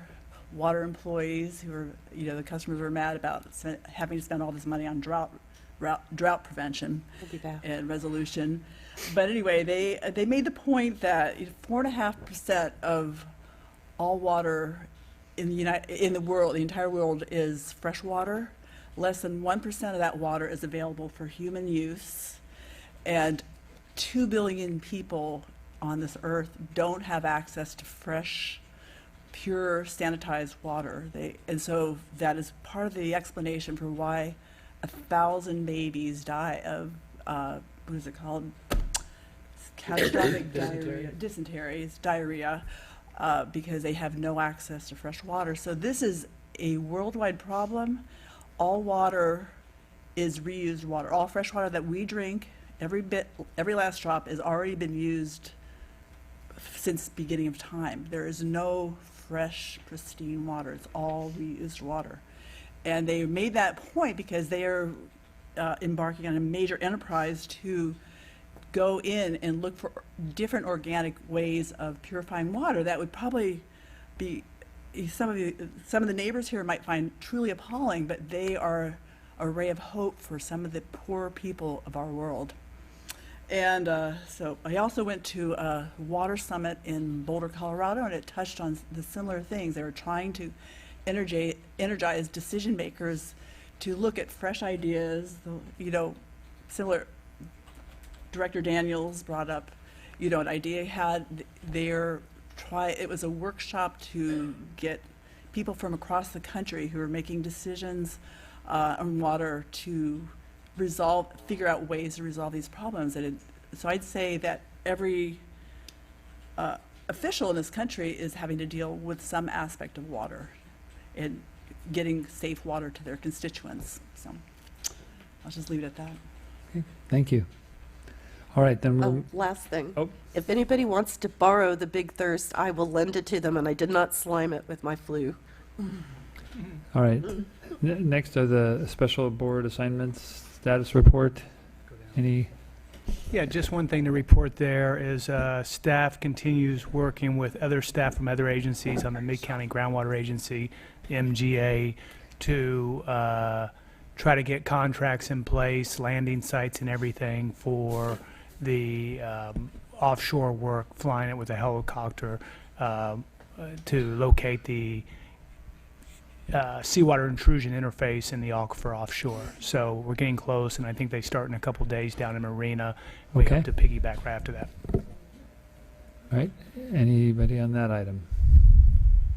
No. Okay. Then the next is the board calendar. Yeah, I'd just like to just point out that at the next board meeting, we start at 5 p.m. and go to 7 for a budget workshop. So that'll be the real core of that meeting, and then we'll probably have an item or two after, but we'll try to keep it short because I know that will take a lot of input from everybody. And then I'll be teleconferencing, so Conferencing. we'll be here and able to run the meeting. Okay. All right. Nothing on the calendar, so next is Finance Committee meeting summary and oral report.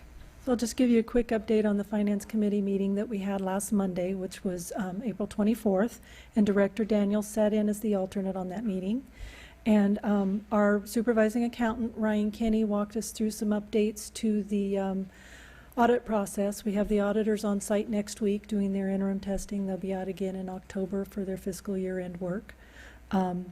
We gave an update on where we stand on the budget and some of the assumptions that were made during the budget process, which we'll go over in more depth again on the budget workshop on May 16th. We presented some information on GASB statements 74 and 75, which is the recognition of our OPEB liabilities on our financial statements, and we'll be subject to that within the next 1 to 2 years.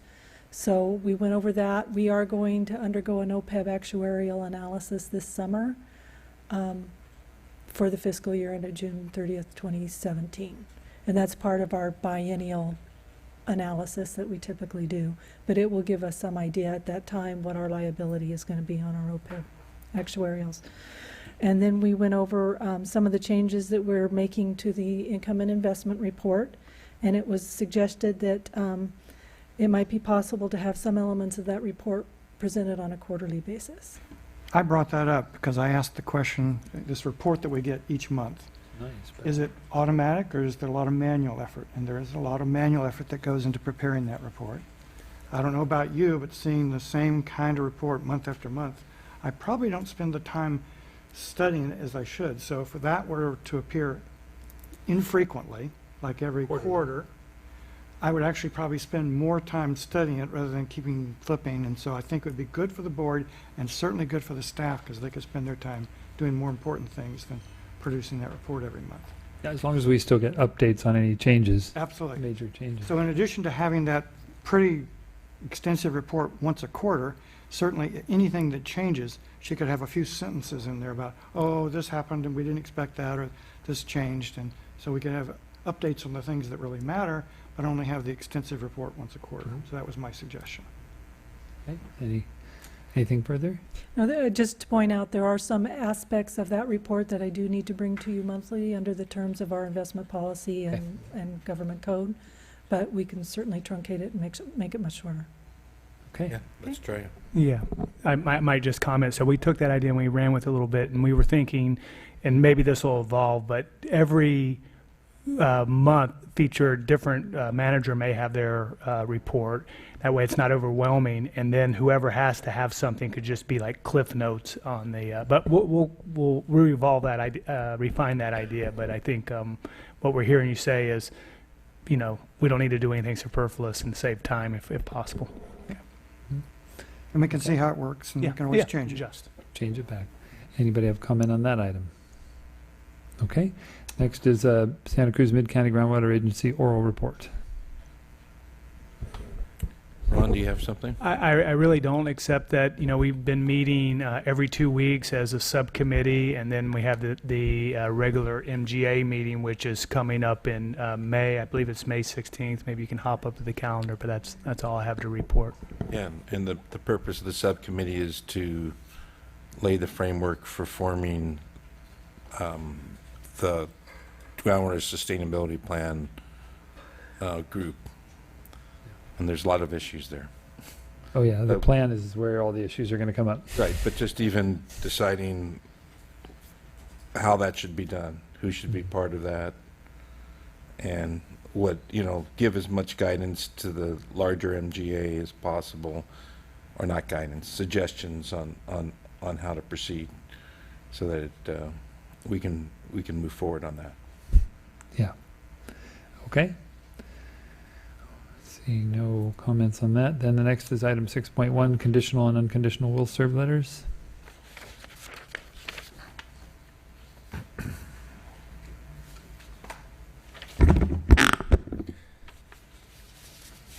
So there's one renewal before the board tonight, and then also one that has already completed the WDO program and is ready for a unconditional, the traditional unconditional approval.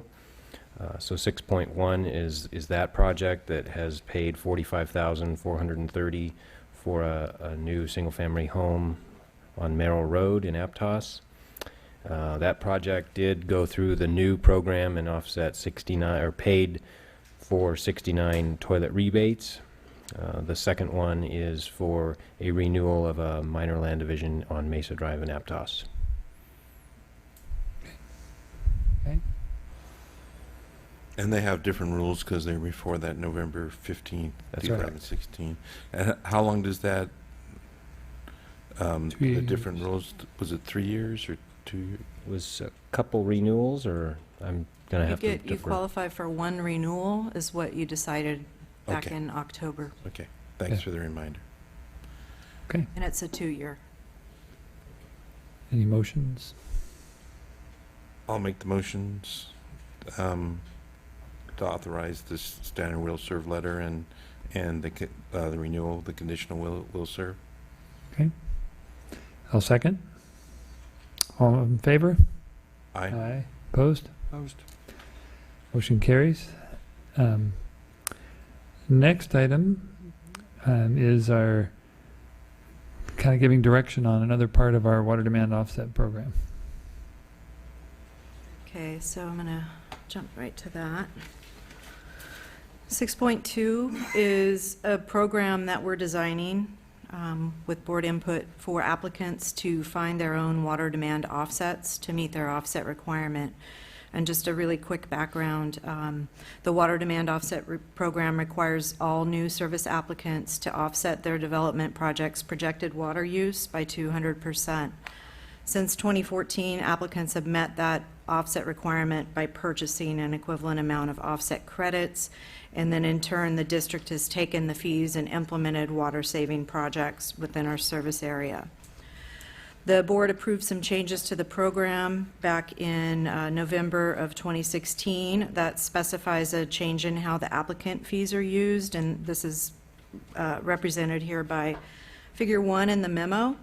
So as shown, a development project's offset requirement here, total offset requirement in acre feet, is met by paying a fee. The cost is $55,000 per acre foot, and the fee is split 50-50 under this new program change, with half of the fee still going towards those long-term offset generating projects that we're working on bringing back to the board. And then the other half is going toward the enhanced toilet rebate program. And so that's essentially our existing rebate program with a higher rebate amount that covers parts and labor, and it's a $300 rebate. As applicants can only purchase their offset requirement when enough toilet rebates have come in here to cover one half of their offset requirements, and there are not currently enough rebate credits available to meet the needs of all applicants. We have a wait list. We're up to about 15 projects on that wait list. They must wait until they're in the number 1 position or move to the number 1 position, and enough rebates come in, and then they can purchase their credits and request, come back and request a will serve from the board, like the project you just approved on Merrill Road.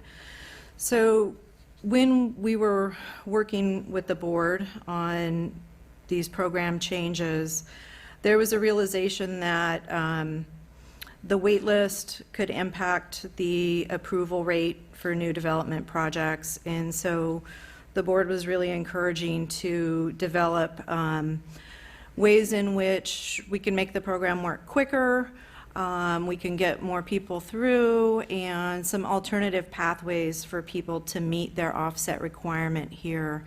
So just the first one I want to mention is that if a project has an offset requirement that's greater than an acre foot, they're limited to only buying a half an acre foot of toilet rebates at a time, and then they have to get back in line if they want to wait and make another purchase from our incoming toilet rebate program. That keeps big projects from sitting at the top of the list and nobody else being able to do anything for long periods. So that was one creative idea, and then the others were 2 alternate pathways, is what we're calling them. So applicants, the first here is already in place with the rebate program. That's the applicants can find rebate participants and have them earmark their rebate to go towards a specific development project. And we've had a few people take advantage of that. and it seems to be working. We've also had a project that had a really small offset. It was an existing water service that underwent a small expansion, and they only needed a handful of toilets, and they were able to go out and retrofit some residential properties and get through the system, as opposed to waiting for possibly up to a year to just get an approval. The second alternate pathway, which came out of the program changes, was the idea for applicants to find their own offset generating projects. And that's really what we're here to talk about tonight. Is we've taken a preliminary stab at developing that, and we'd like to get board and public feedback, really to make it a program that is clear and fair for applicants and makes good use of everybody's time by defining what types of projects might be approved and how they'll be evaluated, and also streamlining the process so that staff time is minimized in reviewing these applications. And we're bringing you something that's fairly well fleshed out by that point when it's time to make a decision. So that said, we've really broken this option and pathway here that we're talking about into two components, and these are spelled out in the memo. The first is really the process, and the second is the criteria for evaluating and ranking these applicant proposed projects. So first off, I'm going to start with the process, and this is discussed in more detail on page 4 of the memo. So here we go. And I'll just go through these really quickly, and if you have questions at the end, we can certainly provide more detail. So the applicant pays a proposal review deposit to the district and turns in a find your own offset application form, which we plan to develop. And then conservation staff will take in that proposal. If the application is completed correctly, the calculations are accurate, the sources and assumptions that the applicant used in the application are deemed acceptable, then staff will approve the application and make probably a recommendation for the board and bring that back to you for consideration. If the proposal is incomplete or inaccurate, we'll return it to the applicant along with a brief written justification for the denial. We, assuming that it is brought to the board, we'll present it, and we'll go through and also rate that project for board consideration. And then you will either approve or deny the applicant's proposal. If approved, the applicant will carry out the project, and offset credit is granted upon completion of the project is kind of how we see it. But there's a nuance about that I want to talk about at the end. So that's the process, and to facilitate that process and make sure that it works well and that it's well thought out, we want to have a standardized application form so that everybody's submitting the same thing and submitting everything that we need in order to do our analysis. We think that having a professional engineer, or for landscape conservation projects, a certified landscape architect, either prepare or at least review the water saving calculations and sign off on the application will help everybody, will possibly cut back on errors and emissions and save time. Then an informational sheet, which would be provided to applicants, and that would have some standard calculations that are commonly used in water conservation world to calculate water savings, some assumptions that we know are good, solid sources of data to use in those calculations, and so on and so forth. So that would really, where those things are available, applicants should be using those instead of some other alternative pathway. It would just help with the review. The last piece is collection of a processing and application review deposit at the time of application to help pay for staff time, or to pay for staff time spent processing, reviewing, and presenting an application. So that would look a bit like what the engineering department charges when we have development projects come to us. They set up a construction work order and collect a deposit and then bill against that. We can talk a bit too possibly about the amount of that deposit and what that should look like. So at the end of the project, if there's any money left over, the applicant would be refunded that. And if it's short, then we would require the applicant to pay the difference. We would show the hours spent in excess of that deposit and request that payment. So that's kind of the process and the things to help the process move well. And then really the second main component is the Can criteria. we talk about the process first? I think it'd be good to break it apart. If you'd like to, sure. Yeah. Okay.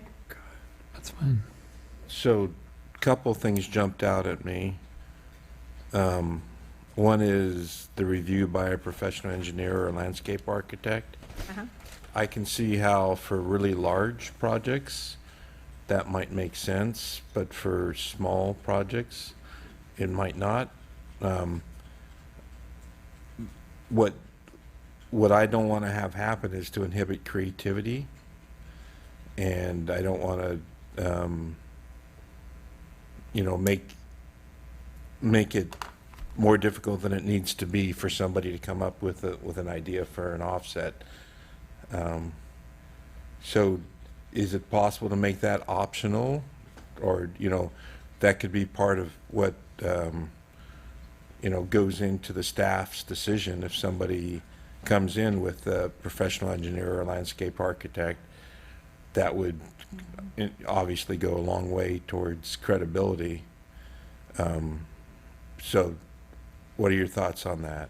So the thoughts on that are likely that going back to, let's see here, going back to this, the types of development projects that are probably really going to be interested in this alternate pathway are larger commercial projects or multifamily development or large subdivisions. And generally those types of applicants are, I would say, more interested because they have a higher offset. They want to get through the process quicker. We're thinking that people that are just building a small single-family home or an accessory dwelling unit are probably not likely to pursue this option. And it's going to depend. Why do you think that? Because of the types of projects that we've brought to the board over the last couple years, if you're going to be holding applicants to those types of the same criteria and project evaluation, that those are going to be more, not so much direct install programs or somebody doing turf retrofits or things that the average person might be capable of carrying out. That was kind of the way that we were thinking about it, was really the smaller projects are going to, if they do pursue alternative pathway, they're more likely to do this because it's really easy than to develop a proposal and go and implement a project that is something like a stormwater recharge project, and it's hard to quantify. No, I agree. If you have a stormwater recharge project, you want to So I guess engineer it. But I was thinking more in terms of the Dairy Queen. Okay. Yeah. Where somebody said, look at all this water that's being wasted. If we replace this machine, we don't waste that water. I want to allow for that to happen without a professional engineer or landscape architect being involved. One way might be to disambiguate with large projects like you're describing, that's required. For other projects, Yeah, it's optional. that'd be, yeah. Okay. So that's a good way of having it. So then we would need to talk about what constitutes a large project Well, you just versus defined some. what's a small project. You just defined some. But Okay. we may have to, like, if- Multifamily, large division, I think you could do it. You just did it, in fact, I think. Okay, so you're talking about a small development project versus, so a single-family house or an accessory dwelling unit You could even do it by acre foot. can I would do do it. it, yeah, I'd do it by the amount of offset. Yeah. But what I was going to suggest is that if, depending on the project, staff may not have the resources to evaluate a particular project. So we might have to require, They can always reject it and say, go do that. I mean, we may have to say that's still an option for us to require that on an even Yeah, smaller project. I understand, I don't want to stifle creativity, but I Yeah. also, If you it's know, really complex. if, depending on Right, the, and we don't want to put, but, you know, the but- staff's already overworked. Right. Yeah, so we don't want to. So possibly then offset, projects that have offsets under an acre foot wouldn't have to do the professional engineer. Whatever you think's the right amount. Let me make a suggestion, because small doesn't necessarily mean simple. Maybe leave it at staff's discretion. So if it's a Dairy Queen, you know, we're gonna, you know, ask Yeah. them to verify the That's all water I'm saying. usage. Yeah, I But think if- it may- that may might, be that might required. be the best way to do it. And I think they have Yeah. vast experience and certainly are gonna, you know, do what is best for the just say customer. may be required. Yeah. You know, because then people know that if it's something that needs to be analyzed, that we're going to have that. Okay. Relative to that issue, who selects this professional engineer or certified landscape architect? Because I'm thinking, you know, someone's brother-in-law probably is not as reliable as someone else who's, you know, But does it as isn't a having business. a certification of a professional engineer mean that you're upheld to a certain amount of standards? I don't know. I would think. Are they liable if it doesn't work? I I don't know, we have any engineers out in the crowd? But- John? well, Will we require them to use less I think- water for the rest of their life? It doesn't work? Well, no, it's Any their other- reputation, and then they're bonded, aren't they? Or they have a certain, like Kennedy Jenks, he signed that mean, Rosemary that's- Menard's report, you know, his report he prepared. He certified that those, Yeah, they're protected, you're protected against errors and omissions if something goes wrong, and there's. And also, the board's still going to need to approve the proposal regardless. Right. So if it Yeah, seems I- unreasonable, Yeah, I think we'll have that at option. staff's discretion, really. There might be, because you know, the mantra is not to stifle creativity. Understood. Any other process questions? I just had a question on, you know, there's an EG $1,000 for the, you know, for the costs. Mm-hmm. So again, you're thinking big, and I'm thinking small. So would that fee be, again, would it be a lot of money for a small project, or I don't know what, you know, what you're envisioning for the amount of staff time to evaluate and. Yeah, we were struggling with that. I first had $800 and I thought, well, I don't know, maybe it's 500 but the point with a higher deposit is it may be harder on the applicant to come up with that, but they will get back whatever is not billed for staff time and the review. So Right, just whatever the amount is. I don't want to stifle somebody who has an idea, you know, that could really save a lot of water and go, oh, I'm not going to do that because it's going to, I have to put $1,000 down to get it evaluated. We're not really sure how long it may take, and it will vary depending upon the type of the Yeah. application. And so we thought going a little bit higher would be better from the standpoint of, we can always give people money back, but if we have to go after people for money, that's more, again, more staff time and.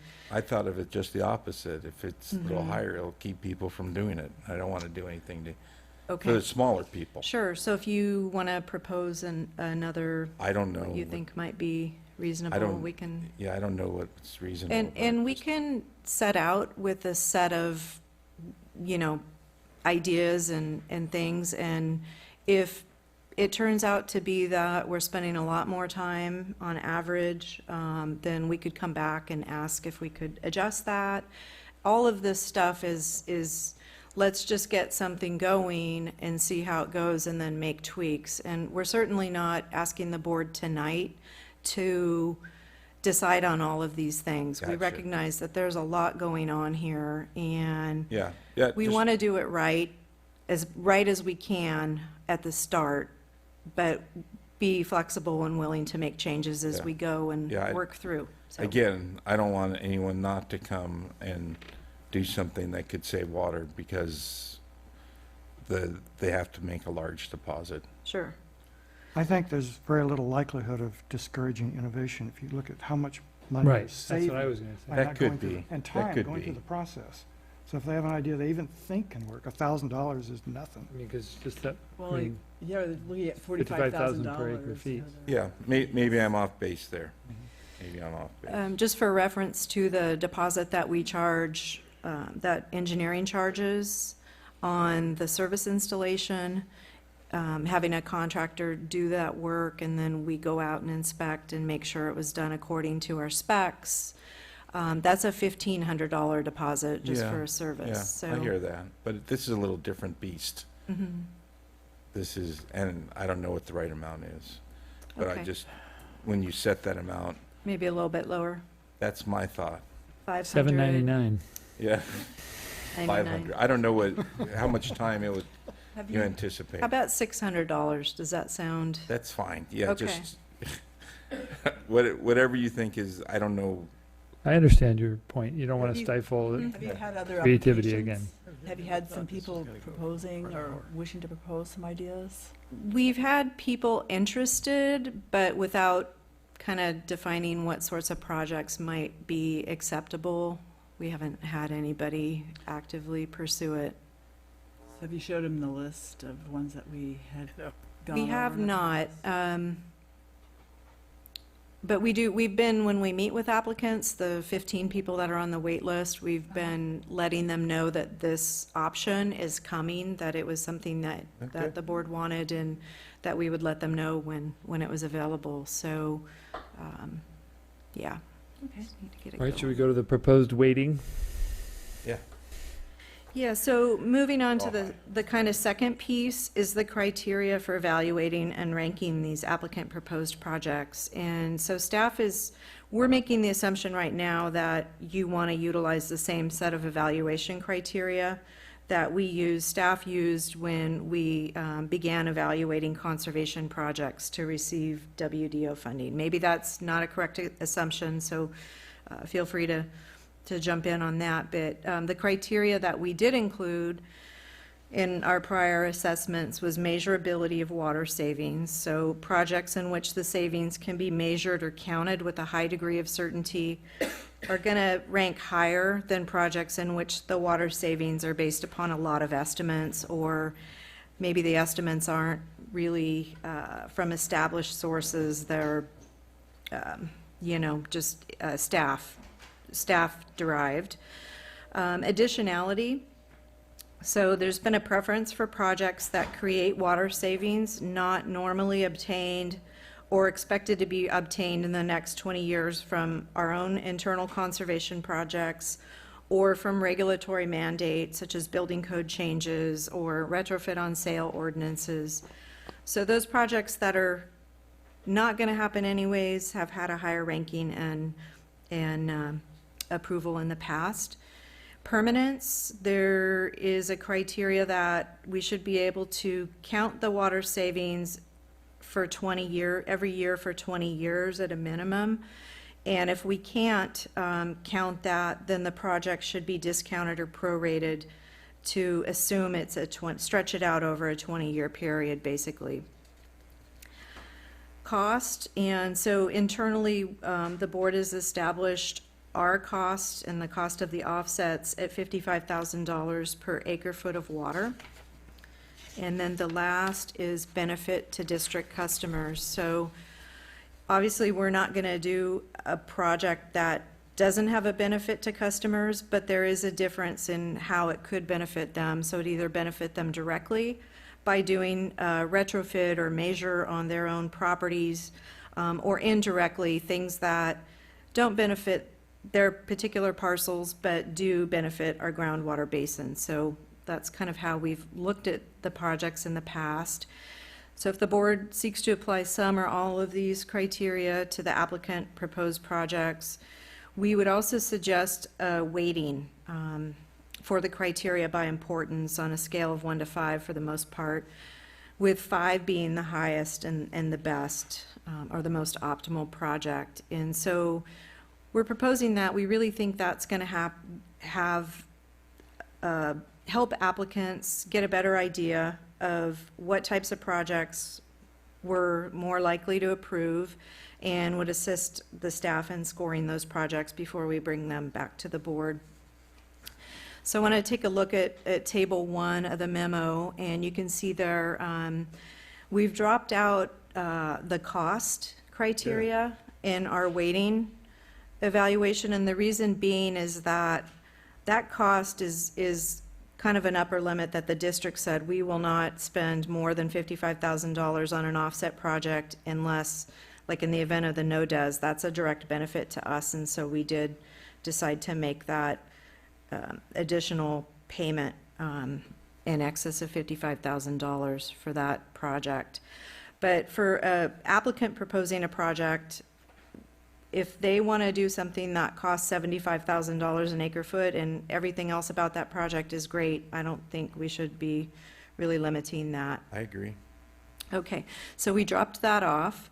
And then the other thing that we don't recommend establishing a weight for the permanence requirement based on that past practice of requiring a project to have water savings for 20 years or to, yeah, based on that project's life cycle. So kind of dropped those two Can you out. explain that? They would just they won't even be considered unless, Okay. unless they Well, achieve that. there's a slight twist to that. Or you prorate it. You prorate it. So if it's Exactly. only a 10-year, then clearly they're only getting half the amount they need. So you reduce it. I see. Yep. So if it says 10 acre feet, you say, well, it's really only 5 acre feet spread over 20 years. Right. So, Or the device, like the no-des machine, So had, you're I think, a saying- 15-year life cycle. so you're saying that doesn't, that's a prerequisite? Yeah, Okay. and so it doesn't, they have to Doesn't enter meet into a that, they weighting. have to Okay. meet that criteria, but we're not weighting it, because it's either a pass or fail, basically. Okay.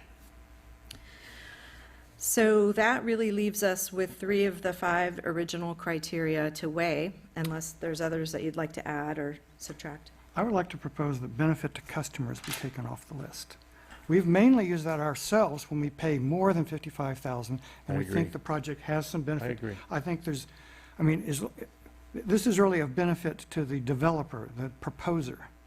And so if they save the amount of water that we're asking them to do, it doesn't need to benefit the customers. I mean, But the that does savings alone benefit us benefit. all. Well, it does indirectly. Yeah, it depends on what you mean by benefit of customers. But I agree, that, I don't think that should be a weighted factor. So there's only 2 then. Okay. And I don't even know if additionality, Yeah. isn't this gonna be additional anyway? Anything that's proposed? Because it's not what's in our program. But you could I don't know. Well, that's the difficulty I see with this. I mean, this selection criteria thing might be of value to staff. It's no value to me, because I'm going to look at the project and think about its measurability, think about its additionality, do my own weighting, do my own scoring, and make my own decision. So Okay. I think I for the think what staff to we're- have something to do it. What we're really asking for is there to be a consistency from the board on how projects are weighed, so that people really know what they're getting into and what they Sure. can expect. And I think the benefit to customers is really whether it's like a direct benefit, like a turf removal with a replacement of water-wise plants. That would be a direct benefit to a customer and a benefit to the basin. Whereas if somebody, let's see, did a stormwater recharge project on a public parcel, that would benefit the basin, but it doesn't necessarily benefit directly a customer of record. So we're just saying that if it benefits customers directly, staff feels that there could be a higher rating for that, because if people are getting free things through the water demand offset program, like in the past, they're getting free toilets, there's been a higher recognition of the program, it's been higher outreach, they're able to then, reflect some savings on their own bills and that sort of thing. So that's just a But a- staff opinion, But a but public stormwater project's could be labeled and signage there to have really increase public perception as well. Sure. So So I they- think I'm fine with 50/50 measurability and additionality. Okay, yeah. Okay. And the example you gave, though, surprised me. You gave an example of something that we rebate already as a. yeah, it was an example. It wasn't. But I is that wasn't something saying- that, No. And I think we've Is- gone down that road, and that's why that project is on the rejected project list. So it's probably not something the board would be willing, but there could be other projects that directly benefited customers come out of this. And so I just wanted to put that out there. So I was thinking that this was going to be more new stuff rather is. than existing. But Exactly. The example was. So you just that's an example of something that actually wouldn't be considered for this. Okay, good. Just for the This sake is- of waiting. Right. Explaining Based the- on your Oh, so you were past giving an example of something direction. that. So unless you wanted to change that direction, No. it No, I- wouldn't be okay. I want people to come up So with some. what I'm kind of hearing is that we will drop off the benefit to customers, which leaves us with two criteria, measurability and additionality. Right now, those are equally weighted, and so Perfect. how do you feel I'll about? make a motion that they stay equally weighted. Okay, I think they're both And, important. and I will second the motion. All in favor? Aye. Aye. Opposed? Yeah, well, can you Not do it at finished the doing end the of the whole whole thing? We're doing each little part of this same item. Yes. But actually, no, go ahead. Why don't we have Yeah. you speak now? We did Sorry. take a vote. Yeah, we did. Or we made a motion. Yeah. So it should I be. don't think we have the final. Go ahead. Yeah. I thought we, I hate that sound. I know. Thank you, Becky Steinbruner. I think you should just say no to this. I see the amount of time staff has already spent on this and the amount of time you all are spending on this, wringing your hands, trying to figure out what you can do. I think you should just say no. And I have the reasons. I don't like the idea of staff discretion. I like these things to be public, especially if this is a new thing that you're going to try. And I've also heard staff say that verification, even in the past, has been difficult to achieve. And I also have seen repeatedly that if you have enough money, you can find an engineer or a landscape architect to tell you whatever you want. And I don't like that. So I think you should just say no to this. I applaud your efforts to try to come up with creative solutions. And so to that end, I propose that your district offer a contest to UCSC students, Cabrillo students, members of the public, to come up with some creative ideas and do it in one fell swoop. So you're not barraged over a long period of time with all these different ideas that you have to go through and evaluate and spend more time. Have a contest. Bring out the talents and the creativity of the total community, not just the developers, and evaluate them in one fell swoop, much like what you've done with your video clips tonight. We have a lot of really good local talent and people with good ideas, so let's appeal to them and not just the developers. So Thank you. just, no. Good idea. Thank you. All right, so there was a list of non-eligible offset generating projects, so they wanted feedback on that too. Excuse me, President Danos, did you, I'm looking at him talking to you. Did you vote on that? No, we did not yet, so all in favor? Didn't we? We did. I thought we did. No. Let's just do it. We did not. All in favor? Aye. Aye. We- That's Opposed? equal weighting, right? Equal weighting. Okay. Okay, thank you. Thank you. So that did pass. So, sorry. So non-eligible generating, offset generating projects. yeah, this is an attachment 1 of the Anybody have memo. any comments, questions, additions? So we've pared this down a bit from when staff reviewed all these projects and brought them to the board. We've eliminated things that typically the district would only do, like things like controlling pressure on our own system, and Certainly all of our rebates would qualify as things you can't do, because they're not yeah. additional. So these are the things that we've brought to you, though, and you've said no. So if there's anything else that you can think of off the top of your head that you feel strongly that people shouldn't be spending their time on, we could add those. If there's things on here that you maybe want to reconsider, we can take them off. So the purpose of this is you would give this to somebody who's thinking of, yeah.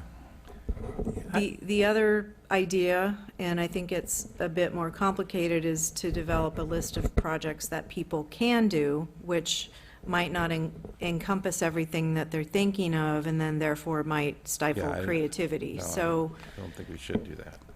we thought we would go with the list of things that you can't do, and then Well, as. I would kind of hedge that a bit. These are things that in the past, we didn't Right. approve. And If I- there's a strong argument, so if something's changed, then, let them make the argument.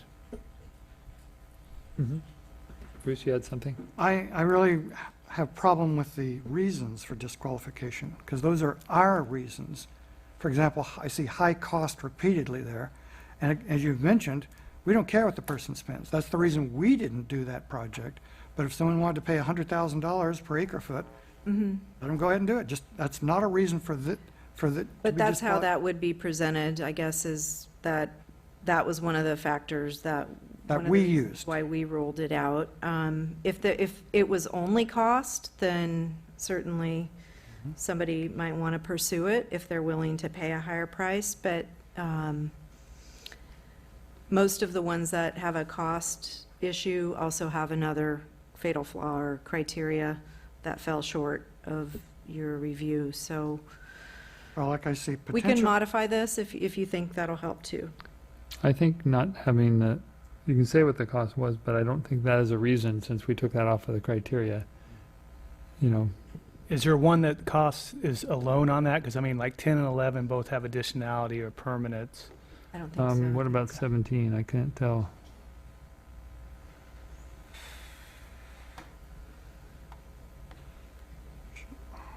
Yeah, you're right. That one was preliminary, was mainly thrown out because of cost. I don't think there was any other So, issues with doing that. if that's the only So- issue, then it probably shouldn't be on the list. Okay. 17 off. Because maybe somebody will figure out some other creative way to do that. I don't know. Or we possibly leave it on the list and we change the title of the list to say projects that the district previously did not approve. That's fine. And kind of clarify that that was the only issue with that one, and if somebody was willing to pursue it, they certainly could. And 15 is not a cost issue, but it was just a practicality issue for the direct install smart irrigation controllers. I guess that's not even a new, but the reason we didn't like it is we thought that it was already saturated and Yeah, we already and did. and the water savings estimated to be low, but In other words, it but would what be if they costly. found it wasn't saturated? Right. What if, They found that if somebody came up with, it wasn't effective to save water, as effective as they had hoped for the direct Make it more expensive. installs. it that makes it more expensive. Yeah, our Waterfluence landscape guy says smart controllers still need smart people to I make think smart changing the- decisions. Changing the title could fix this stuff. Just say, these are things district has previously considered and decided not to pursue.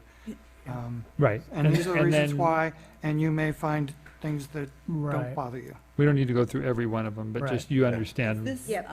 Is this coming back or something? I don't know. It can. Is it, Shelley? We weren't, like I said, we weren't expecting to have all these decisions made tonight because it's, it's getting late and people Yeah. are tired and there's a lot going on, and we're more than happy It'll probably to come back. come back with anything that we don't get to tonight. Yeah, because I was actually thinking that Becky's idea was actually that was a good idea, because having that wide range of ideas, and then we might review some of those ideas, or somebody or a panel or an expert panel could review those ideas, and then the people could decide if there were developers around who wanted to.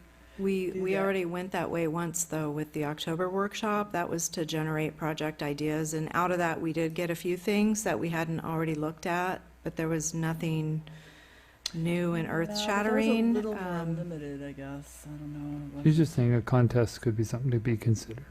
Yeah. I was saying it might I be think it's worth considering. Well, we could do that in addition. We don't have to do that Yeah, instead. exactly. That's Additionality. Right. We don't have to do that tonight. No, It's a good idea. No, it was a good idea. We're also not really sure how many people are going to want to do this option, and Yeah. so So, yeah. Well, I would say just keep it in mind. We did the videos after all. Yeah, Um, I mean, yeah. So the last two things that she wanted, if we can give it, oh, go ahead. Before we move on, there are a couple of things in here of a criteria that we've never used so far, and I think we need to think about. For example, number 1 says, project may be considered unfair, i.e. favors one class of customers over another. So is that going to be a criteria we apply to projects? It's not a criteria we've used so far. yeah, that's falls into more of a legal issue, where as a special district, a public agency, we have to treat everybody equally. And so all of our programs for conservation, our rebates, our free products, everything is open to every single customer. So that was kind of where that was coming from. If we want to make that a criteria, then it should be listed up front as a criteria. I don't, And if an applicant was doing it, for example, if a project came in and was additional and measurable, but it was not fair, would we reject it? I don't know, if an applicant is actually paying or implementing this project on their own, is it a consideration that they have to be fair? I mean, that they couldn't do something for, say, a They only- multifamily development. Or they only do it for people in their club? Or Yeah, whatever. so to me, if an applicant is doing this, it's that criteria wouldn't necessarily apply. And there's another one But in if we're 7. doing it, it certainly does. There's another one in 7, potential low customer satisfaction. Again, if that's going to be a criteria that we reject projects on, it should be in the criteria list. Okay. So I think you need to go through the entire set of things here and either take them out or add them to the criteria, because we will judge them on these things if they are really criteria. Yeah, I think that was until you just took it out, customer 20%. But what I think we're trying to do here, and I like the idea of changing the name, it's really to help, this is what the district didn't pursue, and cost, because it was costly to us, well, it'll probably be costly to them too, so that's a good. Good for Jim to know. Yeah, Yes. good thing to know, but it's not a showstopper. The criteria is the showstopper or what does it. But it's a guidance tool, so they don't go in and say, oh, I'm going to do 3 rain barrels, and that's going to solve it. You get a hint. Right. So. Okay. Go ahead. So I was just going to say, so I particularly like the idea the project has to be completed before they get credit, but I don't know what you guys thought. Yeah. I think definitely the project has to be completed. Yeah, we need Whether to it's get already water savings is the other question that was asked. Yeah. Wouldn't it be saving water as soon as it's completed, or? Well, you can complete a home and not move in for 6 months if you want, and so it's not really serving as a home yet. So you could have the project completely built and inspected and, Well, so I like the way it's said, that it's completed and saving water. yeah, I like that. that's what I go. Okay, do you want a motion, or are you good? I think maybe we should go through the motions Okay, next. I'll make the motion number 4, because I like the way it says it. Second. All in favor? Aye. Aye. Aye. Opposed? All right, number 4 is good. And then the next one is the last one, whether or not non-applicant obtained offset credits can be applied to the half of the total offset requirement, which goes toward long-term conservation projects. I think definitely, because that means savings happening now versus years ahead when we get the If they want to do the whole thing. long-range thing. Yeah. Yeah, we've had Sure. actually a couple people ask about that, so I hope that's clear. So I think so. what we're saying right now is that you can only do this for this half of your offset, but some people are interested in doing this to meet The whole thing. 100% of the offset, and would that be allowed? We just didn't set it up that way, and so we wanted to bring that back to you. Okay, Well, I'll make the motion that can apply to the entire thing if you want. Okay. second. All in favor? Aye. Aye. Opposed? Okay, so is that the guidance necessary? I think so. Let me just take a quick look here at the other motions and see if there's anything we that we did. missed that, I think we've or anything already- that you want to come back Number to. one, we gave guidance on some changes, I think. 1, 2, and 3, actually. Okay, so we landed on probably a $600 deposit. We landed on staff discretion for the required sign-off from a professional engineer.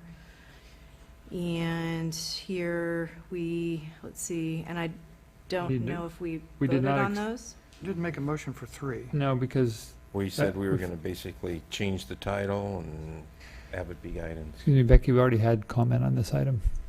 Oh, I thought you were breaking it up into pieces, I mean, because now you're just making another vote, and there's been no public comment on well, it. we already had public comment on this item. All right, I didn't understand because you've Okay. broken it up in your discussion, so. Sorry, I just stopped and said, let's have the public comment, and then, Okay, well, I just want to point out that you're going to great efforts here to make it large developers to be able to develop at a time when you don't We- have the we water. already had your comment. Thank you. Okay, any others? So I don't know if you voted on number 1, though? No, because Motion, except a $600 there were other, deposit, Discretion. require the sign-off from professionals based on staff discretion.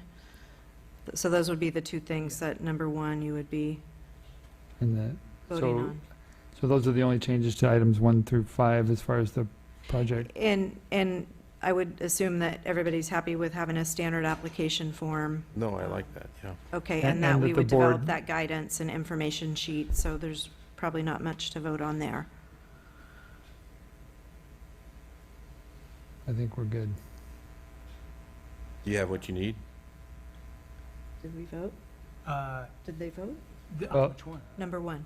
Oh, number 1, could you just make sure, vote again, just in case we haven't? No, we have not voted on that. Oh, we haven't voted, okay. So the only changes to numbers 1 through 5 as listed on page 192 at the top, page 4 of 8 of this particular memo. So, One thing we don't have a motion down there about is this additional clarification number 1. There's no motion there for that, but we can certainly make that part of a which one? motion. It doesn't have to be generating savings before. Oh, I didn't put a motion for that? No. Okay, For sorry. which one? Additional clarification number 1. We don't have a motion for that. Is that a motion? Yes, Got I an think error they need there. to be, I thought we it does discussed need to be generating savings. I'm sorry, can you please? Well, no, we did vote on We that. did vote on that. Well, there's no motion down here. Yeah, I We think talked about I it, and I think we decided. accidentally Well, did Didn't actually not do a motion. include that Their project piece. has to be completed in saving water. Saving water, yeah. Distinctly heard that. Yes, we did that. All right, That good. was- I That didn't was, that was number 4. I don't remember that. Yes, that is correct. Item number 4 on the Director motions? Daniels, you made the second to the motion. Okay, all right, good, thanks. So you want a motion for number Voters 1, anyway. saying $600 So, and discretion of the staff on whether to have a Outside. professional. Correct. but the rest of the criteria would stand as far as it comes back to the board and, The process as Yeah, laid so out there, I'll yeah. make that motion. Okay, with those I'll changes. second Those it. changes. All right, all in favor? Aye. Aye. Opposed? And Okay, then, that do you need a motion motion for the selection criteria? Because We did that, didn't we? we changed it. I don't No, know I if we think- made a motion. I think that, We took benefit to customers No, we out. did and it's selection criteria. 50/50. You did number 50/50. two. We We just voted didn't on do that. 3 because we kind of said what we wanted, but Right. it needs to kind of come back, I think. I mean, Okay. Okay. all right. It is coming back, right? Yeah. We can bring that list back. Certainly. Everything else we've agreed on, that's just, or we just gave staff direction on the priorities there. I don't know how to make a motion on that particular one, Yeah. right? I mean, that would need to come back because, Well, I think we should see the entire package, the entire form and guidance, and so it Okay. needs to come back anyway. okay, then the last item is item 6.3, consider revisions to the number of public members on the Water Rate Advisory Committee. Any, yes, The board met in February and established the Water Rates Advisory Committee. It's a temporary committee, and it was to be made up of 2 board members and 2 members of the community, as well as district staff. We sent out the invitations in March, and we elicited 11 responses, and they were very positive applications. And it occurred to us that the purpose behind the Water Rates Advisory Committee was really to promote customer participation in our rate-setting process and transparency and outreach and education, and that we might be missing an opportunity here to expand that customer participation in that process. So because the board was the one that established the membership of the committee, it behooved us to bring it back to you for consideration to expand that committee from 2 public members to the 11 that applied. I think it's a great idea. I think it's a great idea. I'll second. Any other comment? It's a great idea. All right, all in favor? Aye. Aye. Aye. Opposed? Thank you for being willing to have a large meeting. Because Yeah, I think that's a little more cumbersome, but I think it's well worth it. I think the meeting is adjourned. Got We have two written emails. 2 letters, written communication, The second which I one's- read. The second one's already been responded to, so that's FYI. All right. Right, thank you. Thank you very much. And good night. Until next time, from the Soquel Creek Water District. I don't know why that seemed like such a long meeting, but it's sure.